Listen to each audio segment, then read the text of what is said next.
Hey everyone, this is Unleashed with Scarlett Johnson, presented by Moms for Liberty, and I'm here with my friend Cory Brewer, who is an attorney with Wisconsin Institute for Law and Liberty, and Will for short. And Will does magnificent work across the state of Wisconsin and across the country. You guys have what's just the last case that you submitted amicus brief? Oh, what is the most recent one? I would have to double check what is the most recent, but I know All the big ones. Yeah, we submitted an amicus brief on behalf of some Wisconsin parents and students in the girls' sports cases that are at the United States Supreme Court right now. So that's a big one. I should know this because I was there. It was amazing. It was amazing few days. I got to watch them when they were meeting with members of Congress, and they had a press conference afterward. I got to attend some events, and then at the rally outside of DC for 8 hours, and several of the girls got to go in to the courtroom. I didn't want to do that because you can't bring a camera and you can't talk or say anything. I probably, listening to it afterward, I would have been like, I want to say something, but you've got to, it's very respectful, right? Like Dress Sunday best. I love that it's one of the institutions where everyone doesn't like roll out of bed in their like sweatpants like they, oh yeah, like Sean Duffy would say, the way that people get on airplanes, which I do agree with him. Come on, people. Like, you can be comfy in your Lululemon or Athleta or something. That's fine. But do we have to look like we literally rolled out of bed in pajamas and slippers? We can do that. Little kids, okay. My daughters, they were at least in clean pajamas, and I'd make that like wearing their tennis shoes. So I get it. Yeah. We have exceptions for the kids. Yes. Yeah. But adult men who don't have kids in pajamas, like you can do better than that. Come on. And ladies, like you never know where you're going to meet that special someone. That's what I tell my daughters. Like, oh, no kidding. Yeah. We don't have that at the United States Supreme Court. That no, it's the decorum and the formality is certainly there. So yeah, it's pretty cool. I've had an opportunity to listen to oral arguments a few years ago. This time around for the Title IX girls sports case, I had listened to the live streamed audio, but yeah, that's going to be a big one. Yeah. I listened to it on the airplane ride home, and then I even like you want to listen to it again sometimes to really take it all in. And I, some of the Supreme Court justices used the pronouns, and I didn't love that, but I loved that, Clarence Thomas did not do that. To me, you just say the name and you try to, I wouldn't go out of my way to be disrespectful, but I really want to stay true and not use pronouns. But as lawyers, I know it gets tricky. Lawyers, judges, like you're just trying to hear the case and not make it personal. But I thought it was just very interesting because both of the lawyers that were, what were they? They were the plaintiffs. Both of the plaintiff lawyers really conceded the fact that, yeah, there's a difference between males and females, and it should not be universal that just simply identifying qualifies you to play on a sex-separated athletic team. That's what they say there because they're in front of the world. They're in front of these judges, and they want that narrative because that's what they say, but that's not at all how it looks when these policies are in schools.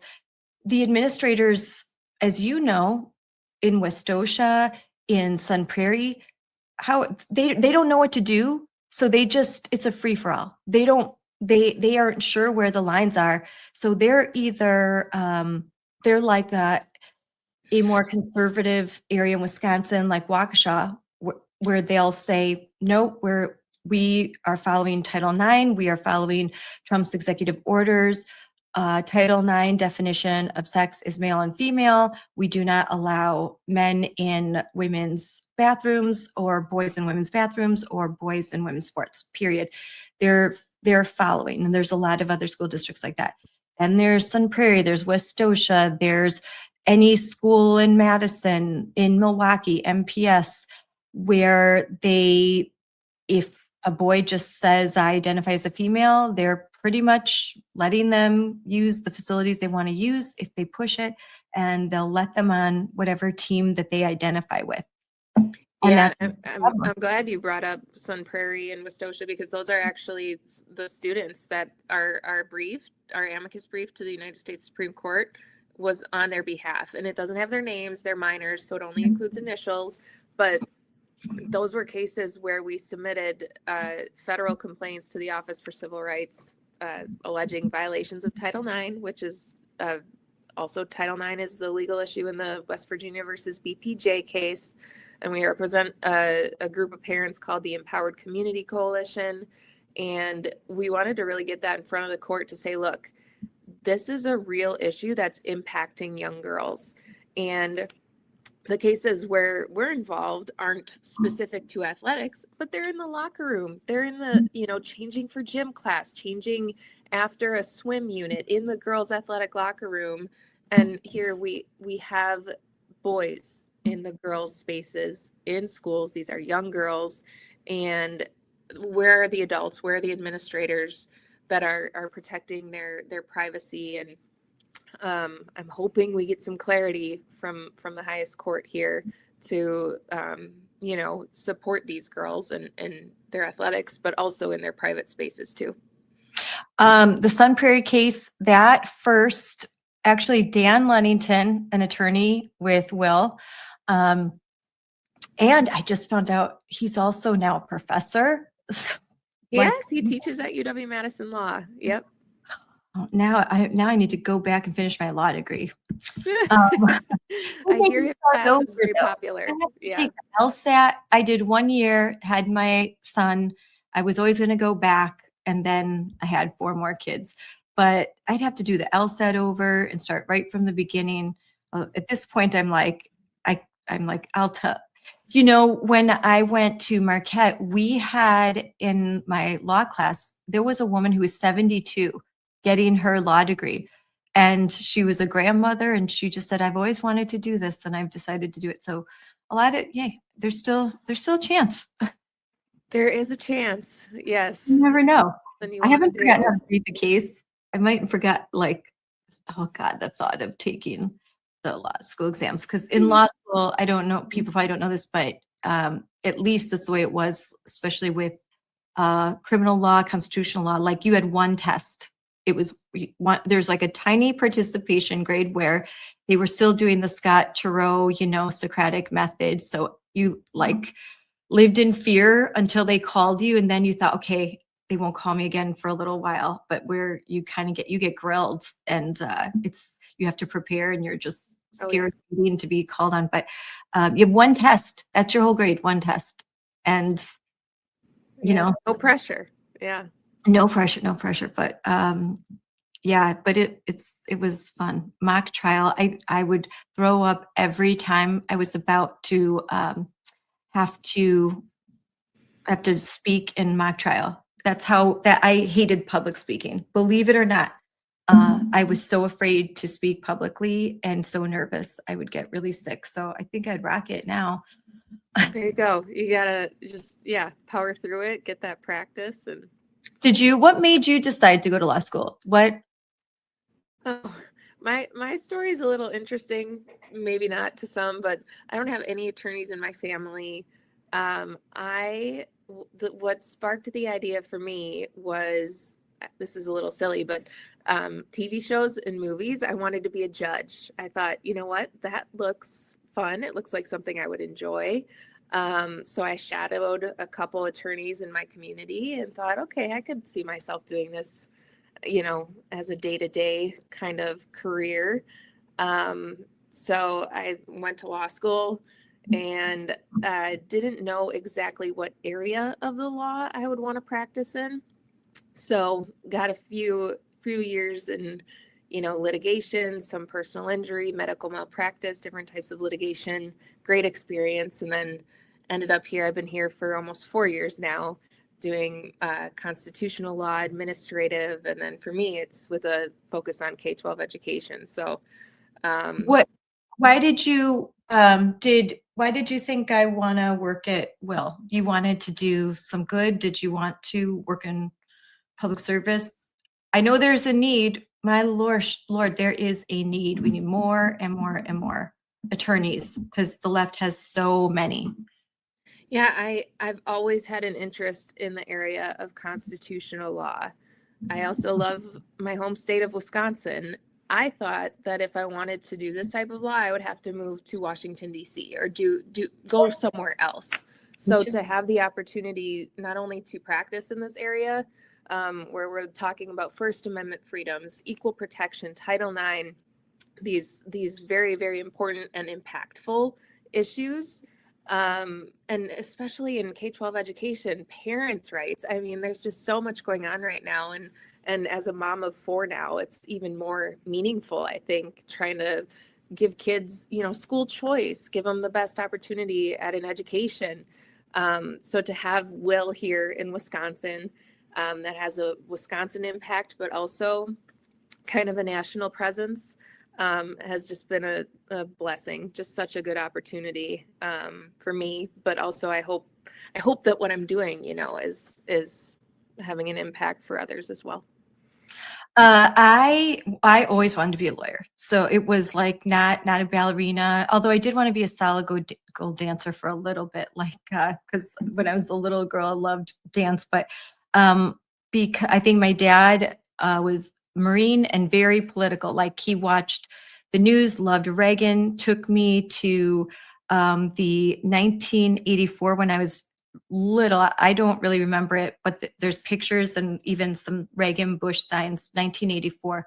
So he took me to a rally when he was in Wisconsin, and I went to school wearing a Reagan button, and the school said I had to take it off. So my dad came in and was like, "This is free speech. My daughter can wear." I was 4 years old in K-5, and I was like, I can wear. And I was telling kids on the playground that if they vote for Democrats, they got to tell their parents not to vote for Democrats. So it's been like in my blood, like this is what I want to do. And I wanted to go to DC, and I wanted to I didn't want to be a politician, but I wanted to change the world in some way, just just kind of fight like I so believed. And then when I was 16, my dad called me from work and he said, "Turn on AM radio." And it was, I don't know if it was still 11:30, but you got to listen to this guy. It was Rush Limbaugh, and never stopped. 16, like every day I would record on a cassette, every day listen to Rush Limbaugh, and was in College Republicans. And wow. Yeah, I was like, so I loved it. But then I had my son, and I loved something else more. And and then Navy wife, we kept moving. And I thought that ship sailed.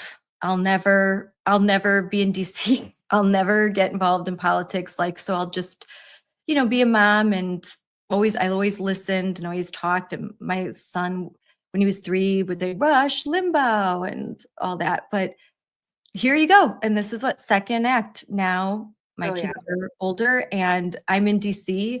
I'm a new media reporter doing so I think to women that it's never too late. You can prioritize your kids for a little bit, although I think it's a lot better for my daughters. Like my daughter's able to be a nurse, and she can work, and she wants to work, but she can be home, and she can be home there's more flexible working Monday through Thursday, Monday, Wednesday, Friday. Mm-hmm. Do you see that in the legal field? Do you think it's easier for working moms now? Is it as tough as it used to be? Yeah, I don't know. I mean, I hope that there's some more kind of like a family friendly, Will is. atmosphere. Will is. Yes, Will absolutely is. Values family life. A lot of the attorneys here have kids, young kids, and Yep. it's interesting too because we're all so passionate about the work that we do and the cases we take on that even though we have the flexibility, we're still working just as much. It's just different times of the day, and we Right. make it work, and we're passionate about the work, and we get it done, and it's just a really great atmosphere. I think some law firms are like that too. It probably depends on where you are. Like any professional career, just got to find the right fit. And I know this is not why I'm on this podcast, but I think that moms, there's this message out there that like you can do it all. You can't do it all, and you don't have to feel bad that you can't do it all. I have, like I said, 4 kids myself, and I'm realizing that that's just not realistic, and it's okay. Yeah.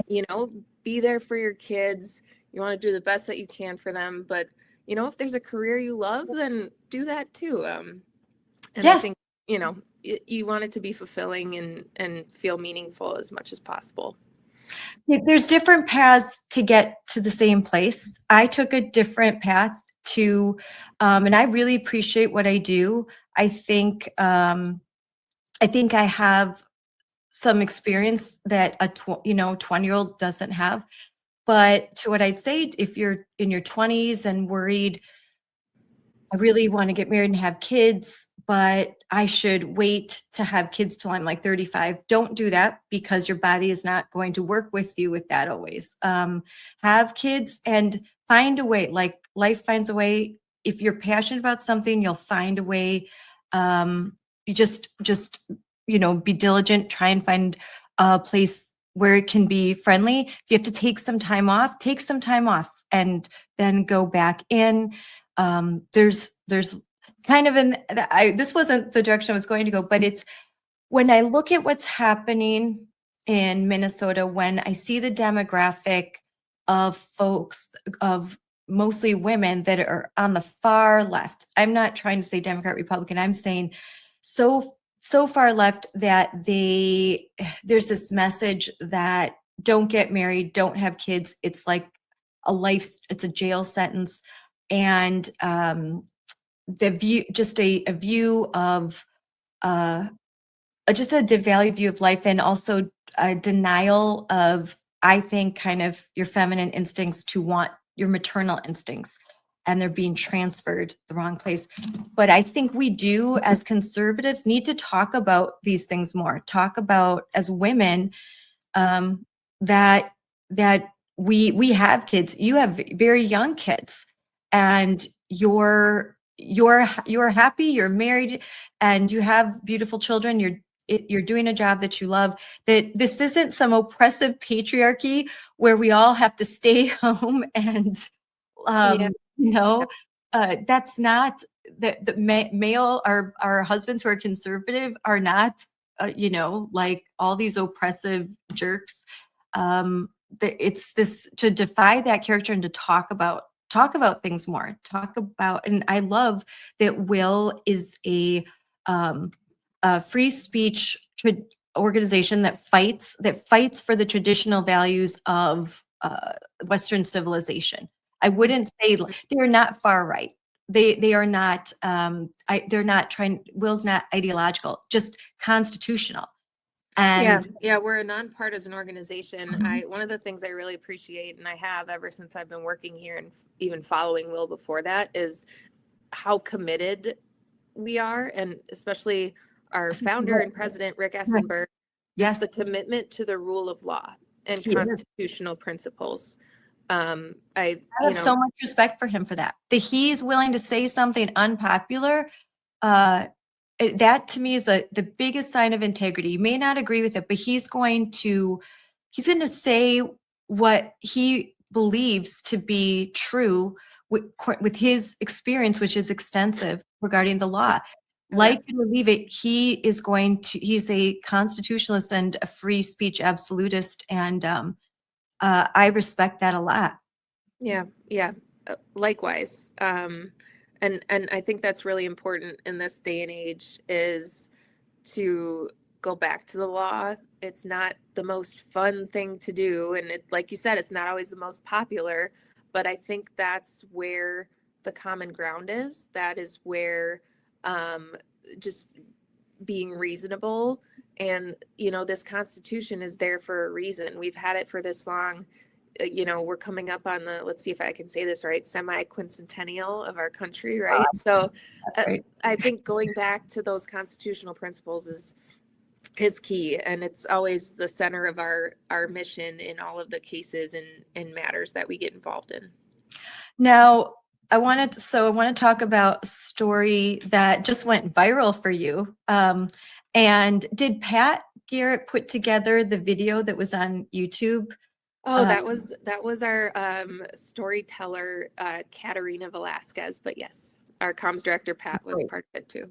I've worked with Katarina that was great. So there's a video, and I'll find it while you're talking, but it was done really well. And it's like your first kind of TikTok-y video where like you're kind of, I know how that goes. Like you have the background and you're talking and it's green screen behind you. Yes, that was new for me. Uh-huh. But it went viral. And Pat Garrett, who's your comms director, right? Right. Great guy. Love him. He's from Iowa. Go Iowa. Stay red. He said, he told me that this is probably your most watched social media post ever. And so we'll play it. I think it was yours before that too. Yeah. It's huge. It was huge. So but the story is really why it went viral, because the visual was something that kind of like made your heart kind of hurt. So talk about it and I'll bring up the video. Yeah. I think the reason why it got so many views is it's just resonating with a lot of people. I'll kind of give just a brief overview of what it shows. So we're representing a mom right now who posted a TikTok of a school concert, and there were children on stage. Her daughter is disabled. She's in a wheelchair, and you can see the class is in the middle of the stage on risers with the teacher in front of them, and our client's daughter in her wheelchair, she was 4 years old at the time, is off to the side. Her peers are singing. She's not singing. The teacher's not really including her. And our client wanted to share this and it says it right in the video, this is the moment we decided to homeschool. Mm-hmm. And she kind of included in the caption why she was disappointed, how she felt her daughter wasn't included. And that was it. And by the way, that initial TikTok, that went viral at the end of December 2025, right after she posted it. Wow. So yeah, that and then what happened after it went viral? After that went viral, we can get into this, but long story short, law enforcement showed up at her house and said essentially, hey, do you want to take this down? You don't have to. You have a First Amendment right to keep it up, but can you think about maybe deleting this? It went viral. The school, she didn't mention the school. She didn't mention the teachers' names, or the teacher's name or anything like that. But area of Wisconsin. This is Pittsville, a very small community. She was not expecting this. I don't think any parent would be expecting this. She didn't say anything threatening, harassing, defamatory, untrue. And the reason why that's important is because she didn't take it down after the first visit from law enforcement. They came back to her house. The officer came back to her house again, same afternoon, said, hey, I noticed you didn't take that post down yet. Do you want to think about taking it down? You don't have to. So he was our client wants us to say he was very polite. He was very professional. And by the way, I want to be clear, he was sent there by the school district and the school district's lawyer. They're the ones that said, hey, let's have law enforcement go see if she'll take this down. So they didn't go on their own, but I've said this in other videos or interviews. If I were in their shoes, law enforcement, I would not have gone at all. But here they are trying, just to, in my view, intimidate or pressure her to take this post down. For what? She didn't say anything untrue or defamatory. She ended up setting it to private after that second visit, same day. And the officer said that this would happen if she didn't take it down. Same day, she receives a cease and desist letter from the school district lawyer, saying that she made a defamatory and threatening, harassing post. And if she doesn't remove it and cease speaking about the school district, that they will think about filing a lawsuit against her. And also they've let staff know that if they feel that they need to take legal action, that's an option as well. So here you have a mom that posted a simple TikTok. This is the moment we decided to homeschool, who's now being intimidated with law enforcement and school district lawyers to basically suppress her freedom of expression, her speech. And school district lawyers, they can use funds, tax dollars. They can use, they don't have the same sort of financial, there's a staff attorney, but they'll go out and they'll hire a firm if they were to do something, and it's not coming out of their home bank account. It's going to be paid for by the school district, whereas your client, to defend herself, to go to court, like, she's going to either need to find a public interest law firm, or she's going to be liable for tens of thousands of dollars in legal expenses just to defend her First Amendment rights. And lots of times people aren't aware or willing to call you and to kind of be public. And so they'll just take it down. Because I just don't want the trouble. Yeah, I think that's important for a few reasons. One is that exactly what you pointed out. School districts, how do they pay their attorneys? This is a government entity, tax dollars. So in this case, and we've had another case similar to this, where the school district, they hire an attorney to threaten a parent to stop speaking, and using taxpayer dollars. That was in Madison. There was another case and then in Sun Prairie, they tried to charge you guys an exorbitant amount of money, just over $11,000 for an open records request. I mean, in my view, totally inappropriate. But the other thing about the kind of imbalance of power that you pointed out, like, most parents, that it's scary to have a police officer show up at your door. It's scary to receive a threatening letter from an attorney. Most parents don't know exactly what their rights are or what they should or shouldn't do. So it is very intimidating, and I think it does chill speech. So I am grateful to our client. She likes her community. She posted on Facebook recently, saying the district didn't even try to talk to me first before they started using these tactics. We like our community. We wanted to speak about homeschooling and inclusion, and we're met with threats in response. So, I'm grateful that she's willing to tell her story, because not only then do we get to hold this school district accountable for what we believe is a First Amendment violation, but I want to let other parents know as well that you can advocate for your kids. You shouldn't be afraid to speak out. And I hope that school districts are watching and realize the first thing that you should do is reach out and have a conversation and say, how can we resolve this? How can we make this right? But let's show the video so the people know what we're talking about, because to see it, we're just talking about it, but I really think it's good to see this little girl, because it's kind of so wrong. But all right, I'm going to bring this up. This full screen. All right, I have it up. All right, bring up. Let's watch it. The video you're watching here sparked national attention after it went viral on TikTok. A Wisconsin mom says her disabled daughter was pushed off to the side during a school music program, but what happened next is even more troubling. After the mother posted the video and said she was considering homeschooling her daughter because of what happened, police showed up at her doorstep. She was asked to take the video down. And then the district hired an attorney to threaten her with a defamation lawsuit simply for speaking about what happened to her child. Parents have the right to speak up for their children. Using legal threats to silence a parent is outrageous. That's why the Wisconsin Institute for Law and Liberty is stepping in to defend her First Amendment rights. If you want to learn more, head to will-law.org.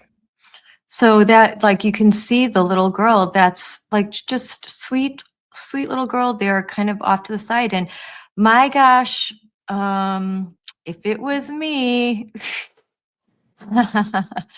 their mom was nice, because I might have stormed up. My kids are like, you probably would have gone up there and started like, what is going on here?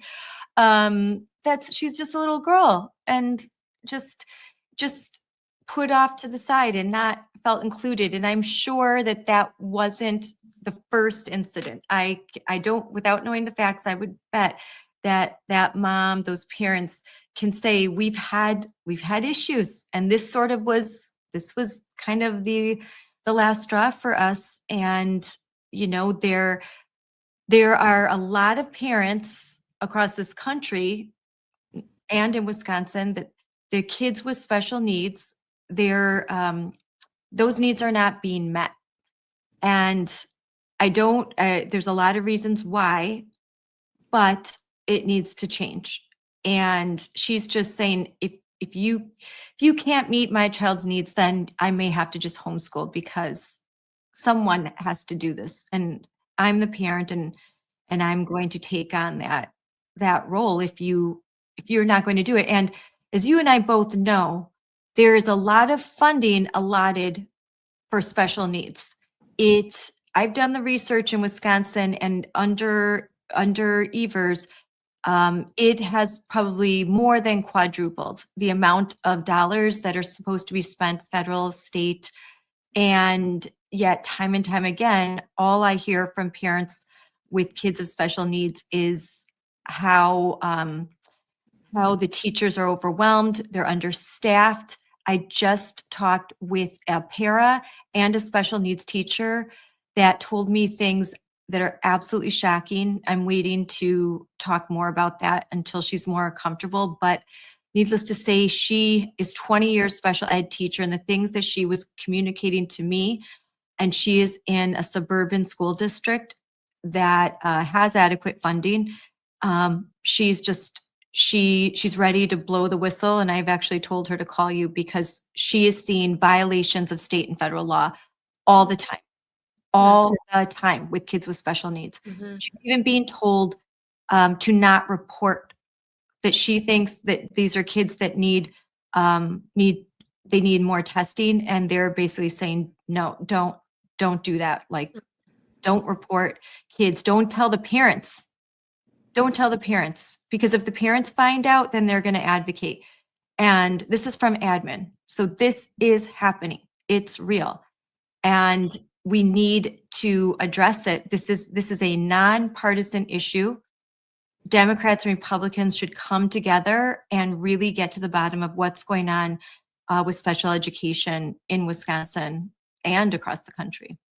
I think, yeah, and there's things we can do now to make a difference. Like you had mentioned, she's being told not to involve parents. Like, aren't we seeing that theme in any number of different areas? Like, isn't that something we could do now that could improve so much? Like, involve the parents in how your child's doing academically, behaviorally. Will has handled parental rights cases involving secret gender transition policies in schools. You got to involve the parents. 99.9% of the time, the parents love their children more than anyone else and want what's best for them.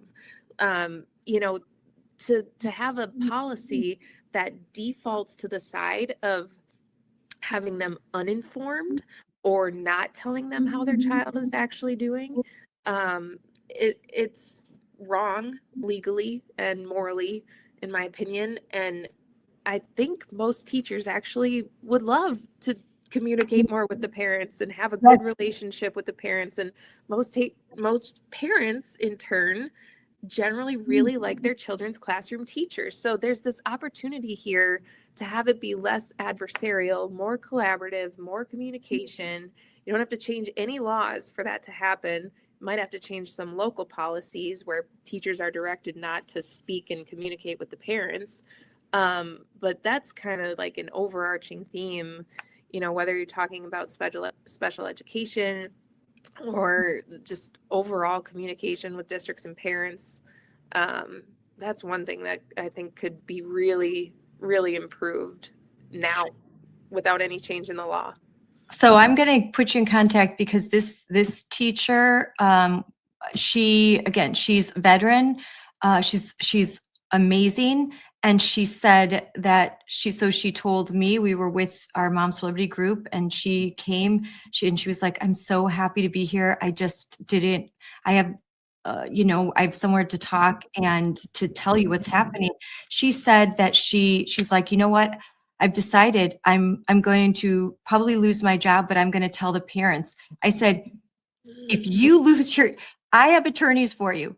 You will not lose your job. If you tell parents that you think that their 4 or 5-year-old child has possibly special needs and needs an IEP, and that you lose your job or you feel like you're going to, then I have attorneys for you to talk to, because that is not legal. That's wrong. Or I think it is. It sounds to me.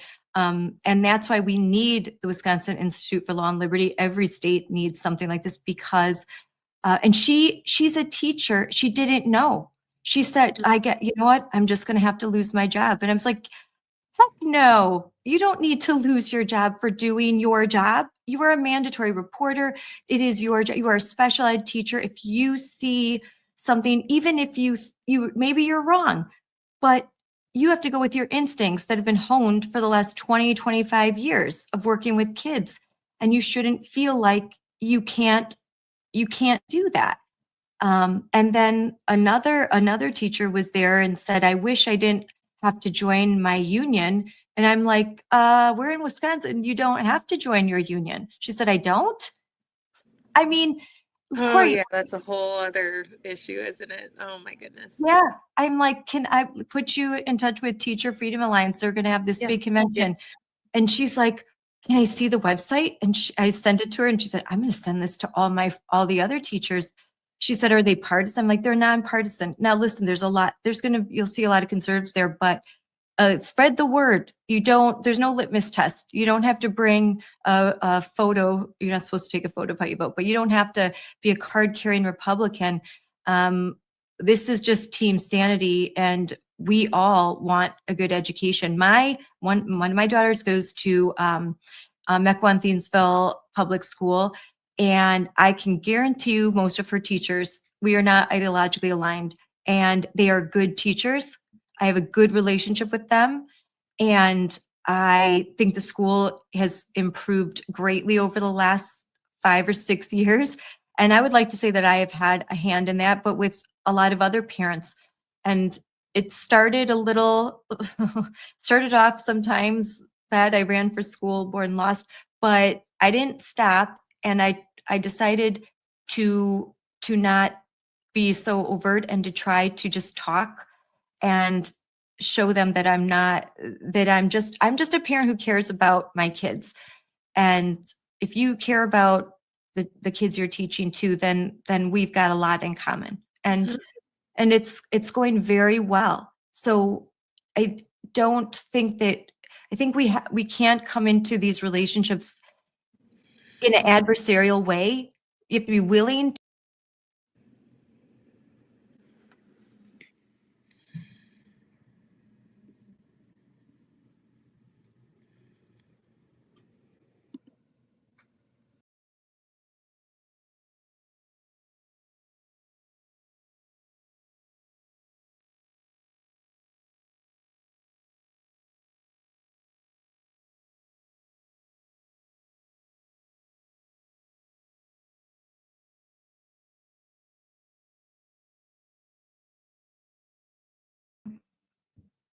My thing, it's been doing this. Hi. Hi. Oh, wait, hold on a second. Now my I'm dog. going to take you down because I'm finishing up with somebody else and my computer went a little wonky. So hold on. Oh, perfect. Are you live streaming or are you recording? Recording. So just hold on.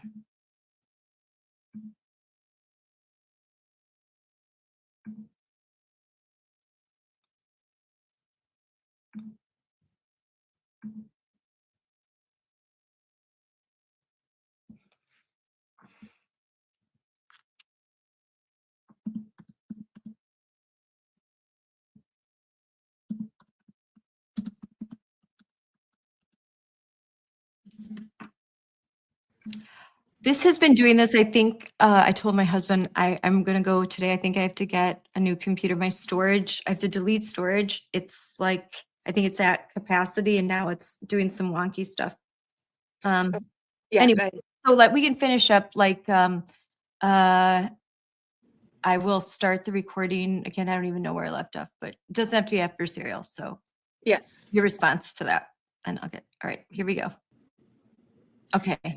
Yes. So Yeah, it doesn't have to be I think you're totally right. I think parents want a collaborative, relationship, not only with their kid's classroom teacher, but with the school district. And just to go back to the case that we're handling right now, to not have that, conversation. And what our client has asked the school district to do in this situation, by the way, this is in our letter to the school's lawyer, is reflect on the situation and how they're going to handle these types of conflicts, if you even want to call it a conflict. But the issue that the school has with the post here on social media, how are they going to handle these going forward in a way that respects parents' rights and respects parents' rights to advocate and speak out for their kids, and grandparents too. I mean, we don't want government entities like school districts, like law enforcement, acting in a way that chills protected speech. And our client's speech in this issue, this TikTok post,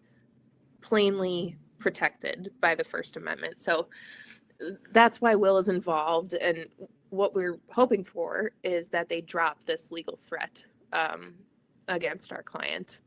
So what's the status right now? That you're hoping that just they come to an amicable. Yeah, I mean, it's kind of twofold. So on the one hand, we've heard from the school district's lawyer. We don't have a resolution yet, but we're hoping that they drop the threat against our client. We want this to de-escalate. Mhm. But at the same time, our client is exploring all legal options to protect her constitutional rights and hold the school district accountable. So we don't want to have to file a lawsuit. We want the school district to say, we're not going to sue you for what you said because it's not defamatory. But we will see. We would love to see it de-escalate and have her rights respected. Yes, me too. I love that my case was cited in our press release. In the press release, you have a Yes. 4-page, and I'll show that at the end. But yeah, my case regarding free speech and defamation, my 3-year struggle was cited, and so that's the first time I've seen it, and it made me feel really good to know that There's precedent. There's Yeah. precedent now. There's going to be so many more families and people protected. Their free speech will be protected, regardless of their political opinion or their opinion regarding their school district or president or whatever. You are allowed to have that opinion, even if it offends someone else. You're allowed to have that opinion. And you're allowed to express it. And we don't want to live in a world where that is not the case. It won't be. We had a little peek behind what that world looks like during COVID, and we don't want that again, ever. Yeah. Speaking of that, before I even joined Will, during COVID, we had a federal lawsuit where a student had law enforcement show up to her door because of something she posted online related to COVID. I mean, yes, these are the First Amendment rights that we're here to protect. We don't want our society to drift in a way where the government is intimidating people, suppressing speech, pressuring them to delete things from, we don't want to live in that world. Nope. Like you said, whether we agree with the speech or not, if it's protected speech, it's protected speech under the Constitution. And that's such a core principle. Yes. Even if it's like, there's a lot of stuff being said right now, regarding lots of different issues, and I don't love it, but they have the right to say it. And probably the only, when in school, when what we see, it's funny, some of the things I'm seeing in Wisconsin, because there's about to be I think tomorrow is supposed to be this big walkout day where students are going to walk out of class. But it's being promoted by teachers unions and administrators and teachers. So that's where kind of, I'm not sure where that goes, the influence of children and kind of stating, you can have your political opinions, but to sort of keep, like, there's the situation, where was it, that just happened during the spring, the spring of last year, 2025, where in a school district, they were at the social studies class where the kids had to post on a sticky note in the hallway. Middleton. Middleton. Yep. Yeah. And that was a big story. They had to post sticky notes in the hallway where they leaned left or right and what political party they affiliated with, and write their name on it, put it in like as an assignment, enter it as an assignment, and then it was in the main hallway of the high school where everyone could see it. And there were kids that felt really intimidated. They didn't want to do that in Middleton, which is near Madison, Wisconsin, and it's a very progressive area. So kids that were more conservative were nervous and they didn't want to participate, and they felt that they would be bullied. And so that would, there's instances like that in schools. And I know that you guys were talking to parents. I don't think anything came of that, but that's parents just having the resource to talk to attorneys, to get legal opinions, to say, just advice. Should we write a letter? What should we do? How should we handle this? There's so much need. Yeah, we do a lot of that. I'm glad you mentioned that, because, sometimes when we take on an issue, it is a lawsuit, but more often than not, it's not. Like here, we wrote a letter and we'll see what comes of it.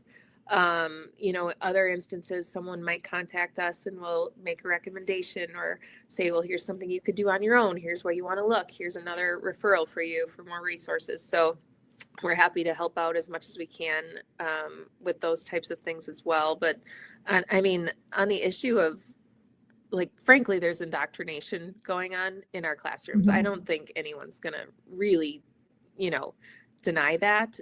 Yes. We know it's happening. It's not happening in every school. It's not happening in every classroom by any means, but like, it is going on. And I've talked to so many teachers. There's no reason for that. You don't need to let your students know what your political beliefs are. You're an authority figure in that classroom, and that's going to influence them. And these are children. It's a captive audience. Robert Pondicio has written on this, some really good pieces. I just think it's wrong. And like, one of the things Will also does is we have model school board policies for any school boards in the country. Some are Wisconsin specific, many are not. But we have one on, controversial issues in the classroom, controversial or political signage in schools. And they're all free. Schoolboardpolicies.org is probably the straight shot way for people to kind of look at those. But, if you're on a school board and you have teachers that are pushing these, one-sided is the big thing. Like, if we're presenting all sides in an unbiased way, okay, but the reality is that's not typically what's happening. But school boards, you are the governing entity for that local government, school.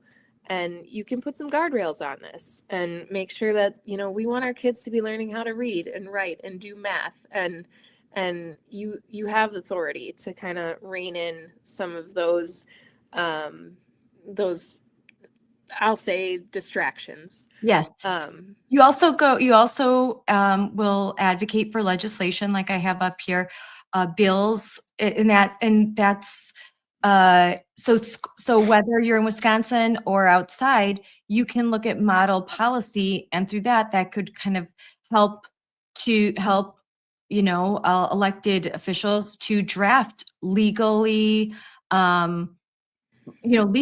legal policy that would pass muster.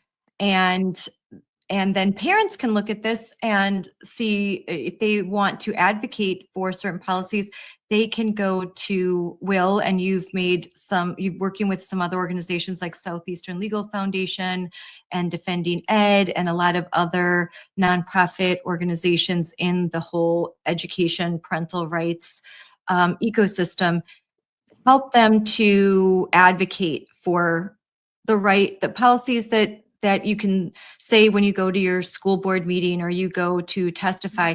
You can say these are good sound policies, and there's other states that have adapted versions of these policies. So here's a good springboard. And tomorrow in Wisconsin, to close out, there's going to be a Senate hearing on a teacher's Bill of Rights. So what does that bill entail? Yeah, essentially what sparked this is that we have heard, we're not the only ones, but there have been news stories, there have been teachers sharing issues about classroom behavior and teachers lacking the authority and support to effectively manage their classrooms. So when there is a disruptive student or a disruptive incident, and maybe they send them out to an administrator's office, they get sent right back. And these teachers simply, it's impacting the other students. Sometimes it's impacting their safety. Sometimes it's impacting their ability to focus or learn. And excuse me, what the Teacher Bill of Rights does is essentially would require school districts in Wisconsin to have a policy that doesn't allow that to happen. It has the infrastructure for the right kind of disciplinary policy, administrative support, just to give teachers that backing to manage their classrooms, so kids can learn. It's something that a few other states have done, and it's something that we at Will have heard that teachers need more of. I mean, we're collecting stories right now for a larger project about teachers just feeling like they didn't have the support from their administration when they, sent a disruptive student out, or, sometimes even teachers are the ones that get disciplined. Yep. For disciplining the students, Daniel Buck talks about that a lot, a former teacher, principal. He says the number one issues that teachers are retiring early and leaving their job for is safety, that they do not feel safe in their school districts, and they don't feel that the administration has their back. They don't feel like they have autonomy, that they're kind of, here's the curriculum, stick to it. You don't get to veer from it. You don't get to put your own input in. It doesn't feel, when you talk to teachers that have been doing it for a while, they used to love teaching, and they'd modify the way they taught based on the classroom they had that school year. And every classroom was different. Every year was different, a different makeup. And, they hone their skills. And then suddenly, like, I think this apparatus, even before COVID, just sort of took over. And that has to do, some of those mistakes were made under Bush. Some of those mistakes are, if you talk, we can't just point fingers. And I don't think we do say like, oh, it's all this is what happened and everything because of COVID. No, it's deeper than that. And I think the changes require a lot of institutional change, but you've got entrenched interests, including teachers unions and NGOs, and this whole, like, the whole apparatus, the funding, the money, It's not pro teacher, it's not pro child, it's not pro parent. So who is it for? Yeah, I mean, what do people say? It's for the establishment, right? Like we've drifted so far away. We've drifted so far away from individuals, and we're so focused on this one establishment that it's actually hurting the kids and the families and the teachers too. You know, you mentioned teachers unions earlier, and how much are they fighting for the teachers versus being politically one-sided, politically active organizations, unfortunately, especially at the national level. The orgs like the AFT, NEA, you hear one side of the issue from them only. And I don't think that reflects the way many teachers feel. And to close, because we've been talking for a while, now you're losing your voice a little bit. It's School Choice Week. So this is School Choice Week, and I know the Wisconsin Institute for Law and Liberty are huge advocates for school choice. So in closing, let's talk about school choice and what's the future of school choice. I know I was talking yesterday with Cory DeAngelis about the 20 states now that are taking advantage of the Trump savings accounts, or where the donations that people can make, $1,700 for one, $3,400 for a married couple, and it's dollar for dollar tax write-off, and those funds are earmarked to help students pay for like private tuition if they want to go to a choice school, homeschooling, what have you. But governors have to opt in, and Governor Evers has chosen not to opt in. But so far. I'm not losing hope yet. I would love to see Wisconsin opt in, but we'll see what happens. And those can help kids in public schools too, by the way. I mean, public, private, religious, these are scholarships that would go directly to the kids. And like you said, Scarlett, it's a dollar for dollar tax credit up to $1,700. Like, this is such a good opportunity. So if your kids are in public school, but you would like them to have tutoring, this can go towards tutoring. You can go to tutoring, transportation, lots of things. It's therapies. There are Democrat governors. The Democrat governor of Colorado said it's a no-brainer and opted in. It's a no-brainer. So does Evers not have a brain? I would say yes, but I will not comment on that. But I can. Yes, I so want Wisconsin to opt into this, because if this is one of the big things, if we don't, our taxpayers can still donate and claim the credit, but guess where the money can't come? It can't come to Wisconsin students. So, either way, we're going to have Wisconsin taxpayers available or, eligible for this credit. But if our state doesn't opt in, it can't come to our students. And my husband and I are going to max out that, because it's a dollar for dollar. It's a no-brainer for us. And that money is going to help kids in another state. And I wish it could help kids in Wisconsin. Yes, and hopefully. That's what, but it's kind of like with this kind of write-off, we'll take advantage of it. And frankly, like Cory said, we could let the government use it to pay for some more Somalian daycares in Minnesota, or we could. Oh my goodness. So there's too much going on. I get to say that. I know you can't. So I get to say that. So I don't want to fund the daycares, the non-existent daycares in Minnesota. No. Give the money to families. Yes. I'd rather help, because, and there's so many good organizations.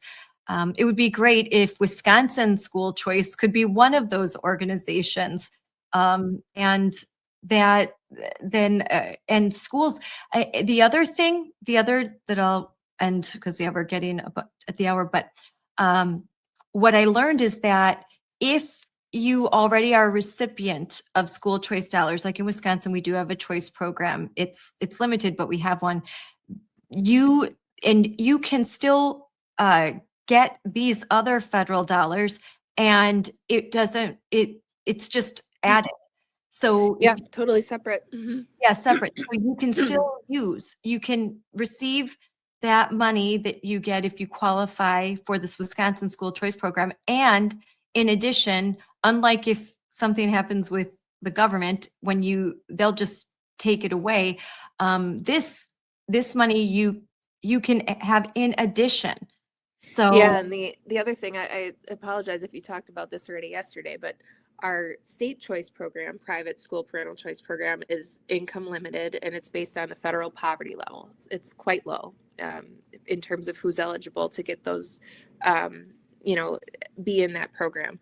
The federal scholarship tax credit is based on area median income. So it still has that income limit in terms of which students can apply for the scholarships and receive them. But it's a lot expanded compared to our state choice program. So hopefully help even more kids. Way different. So Cory, who's a research fellow on this, said it's 300 times.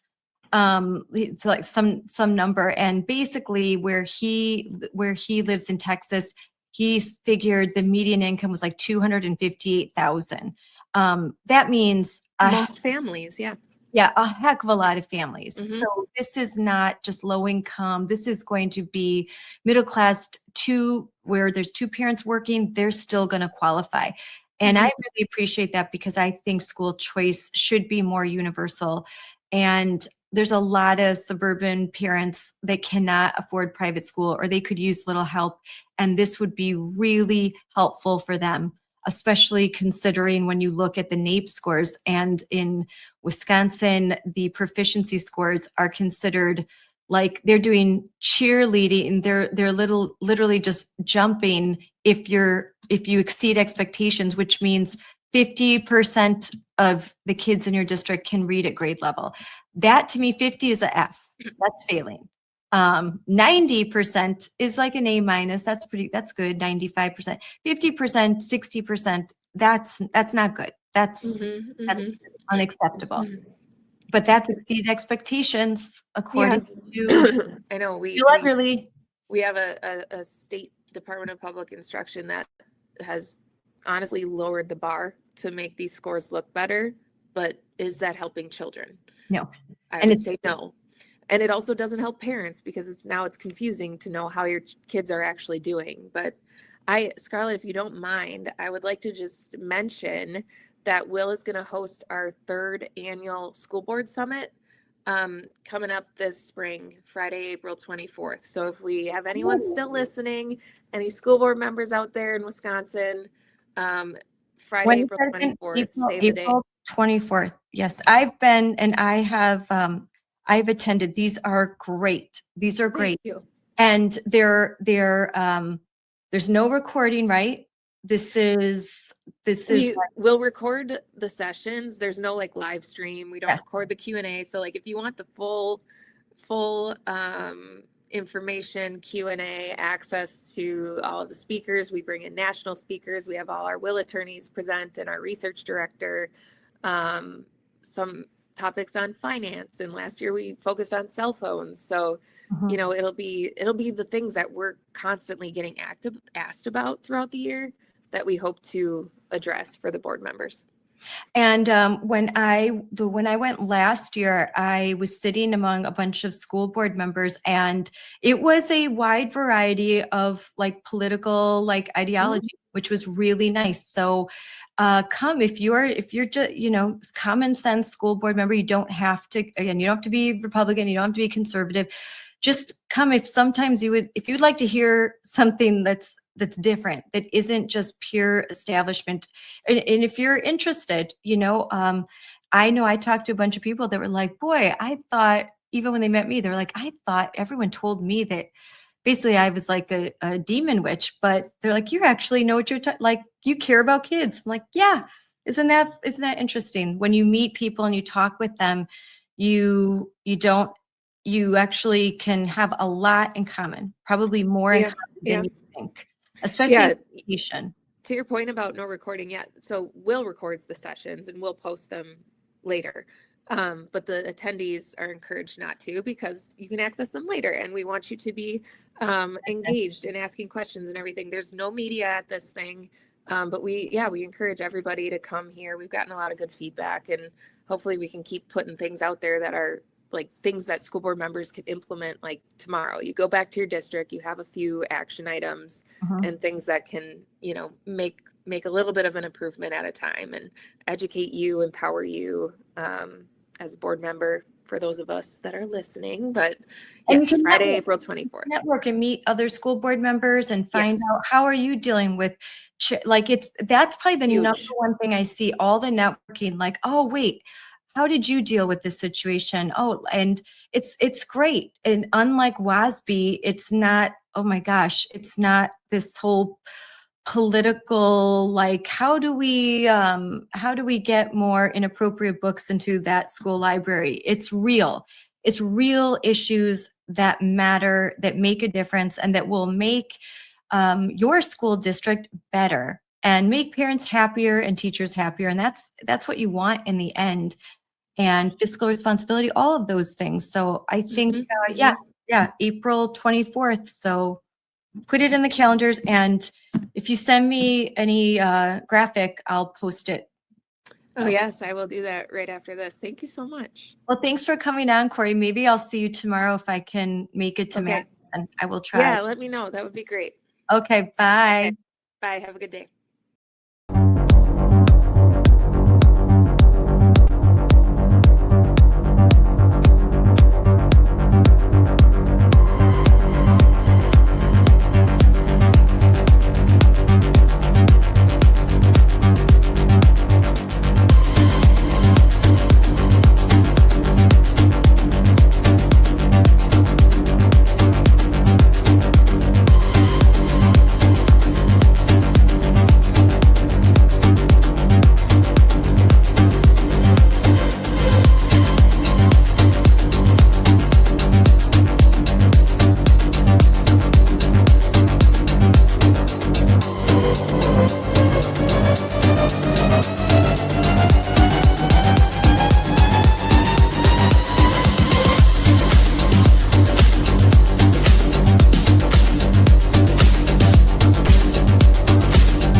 Hi, everyone. This is Unleashed with me, Scarlett Johnson. Oh, I have my glasses on. I need to get anti-flare, like the glare, but I really need them to read sometimes. Presented by Moms for Liberty. It's been a day already. And I have special guest, Erin Lee, my friend and Mama Bear activist from Colorado. And I want to hear what's going on there. I just talked with Sarah Garriott yesterday, who led the effort in Washington State to put initiatives on the ballot because the governor and the state representatives both these, I don't know, do you have like an assembly? We call ours assembly and senate. Do you have Senate? And but they're not on board. They want boys and girls bathrooms and boys and girls sports, and they want to have secret little what do you call it? Skittles like groups, secret little rainbow club groups with your very young minor children, where they talk to them about inappropriate concepts and basically propagandize to them about how much fun it would be if they were to identify as transgender. And they don't want you to know about it, and they don't want you to have access to your child's medical records. Yes, even in elementary school. So you are in Colorado. And your organization, you are trying to do the same thing in Colorado that just happened in Washington State. So, Erin, welcome. Tell us about your organization and what you're doing, and then a brief rewind. You've been on before, but let's talk a little bit about why you're so passionate about this issue. So I'm in Colorado where it's the same insanity as Washington. Like I keep joking, although it's not really funny, that we're the next Minnesota. It's a matter of time. Washington, California, Minnesota, Massachusetts, it's all the same playbook where we have, like you said, we have no representation in the House, the Senate, the executive offices. We haven't for over a decade. It's like we, the people, have no means to fight back against the insane legislation that keeps coming out. Like last year in Colorado, just to give you an example, they defined not affirming your child as coercive control and gave courts a license to take your kids away. Luckily, we struck that language, but it's back this year. And they also made it criminal to record the accurate sex on a death certificate. So if someone dies and you don't have their gender identity as their sex, then that is a criminal offense punishable with 4 months in jail. So that's When Colorado. did they do that? I'm writing this down. See, I have to like I need my notepad. When did they do that? I did not hear about that. That was last year. It was House Bill 25-1109. Oh my gosh, you're brilliant. Okay, hold on. Well, I keep track. Someone has to, because they pass it so fast. You do. Okay, I'm writing this down because I'm going to post about this, because if I do social media, and if I don't know about it, there's a lot of people that don't know about it. So what was that bill? House Bill? It's 25-1109. And I'll send you some clips of like Colin Wright and Jamie Reed. And we had some great people show up and testify, and they were laughing. Like they were laughing throughout their testimony because it was so insane that this was even something that was being presented. And it got really crazy in that hearing. One of the bill sponsors, who's like the queen of abortion in Colorado, which by the way, we have constitutionally protected abortion up into and after birth, taxpayer paid. So we are the worst abortion state. You can let a baby die on the table and the taxpayers pay for abortions here. And it's in the Constitution, so we can't really fight it. But that bill sponsor, who's like the abortion queen, also sponsored this bill and claimed that gender identities formed in the second trimester. So here she is aborting babies in the third trimester and after their birth, advocating for that. Then she also claims that you're trans at 16 weeks gestation, which is insane. But that's Colorado. That's what we're dealing with. Did she say that? Did she actually say that out loud? Yeah. On the record during the hearing at the mic while she was defending her bill. Okay, you need to send me that. I will. I'm sure it was out. I did like so much is going on. Well, you can't even keep up. Like they've had so much. You cannot keep up. It's like, did you hear this? Did you hear this? It's insane. It's almost laughable. Like Libs of TikTok, we keep Haya going. Like there's at least 2 posts about Colorado every single day. And I like to joke that we're like the annoying little brother of California, where people don't pay attention to us. So we act out even harder. So oftentimes we'll pass bills in California will mimic. And people just go, well, California's the worst. Colorado's like, hold my beer. Like watch what we can do. And no one pays attention to us. So they just keep doing it harder and harder and seeing what they can get away with. Almost like a litmus test for what they'll roll out to other states. And 2 decades ago, we were a red state. We were a rancher conservative state that got taken over by leftists. 4 billionaires bought the state. And if it can happen to us, it can happen to any state. Like you are not immune in Wisconsin, in Arizona, in Texas, in Florida. You got to hold the line. You got to pay attention to what's happening in states like Colorado and Washington, because they will come to you. And if we don't help us hold the line here, then it's just going to take over the entire country, these ideological laws that are just stripping our parental rights and harming our kids. So they passed legislation that it is a 4-month jail sentence for putting the wrong sex on a death certificate. Right. So born a female and then claiming to be a male, like you have to. Yeah. They dug up those bones, though. 100 years from now, guess what they'd find? We rallied for a gender identity box. So we're like, you know what? We'll play your stupid game. Just make it a separate box for your nonsense, because this is statistical medical data. Like Colorado is going to be the first state that has an uptick in women dying from prostate cancer. We cannot mess with medical data, and they wouldn't do it because they demand absolute fealty to their ideology. Gender ideology is the state mandated religion of Colorado. And if we all don't abide by it, it's criminal. It's now criminal. This is a law that I'm suing the state over, my organization. It was House Bill 1312, which the whole country did pay attention to that, but it made misgendering and dead naming illegal. So if you won't call that man a woman, then just like Jack the cake baker, the state can come after you with penalties, fines, ask you to re-educate yourself, take courses. I mean, they've bankrupted Jack over this same issue, and now it applies to every single Coloradan. So I cannot call a man without facing potential lawsuit and penalties. So that passed? That passed. They all pass. We have no checks and balances. What legislation is that? That's House Bill 1312, 25-1312. And so it is illegal to misgender. Correct. Or dead name. So to call someone by their biological name, which is dangerous. Like, as I'm out educating parents about predators in our community, if they're trans identified, I can't refer to them as their legal name.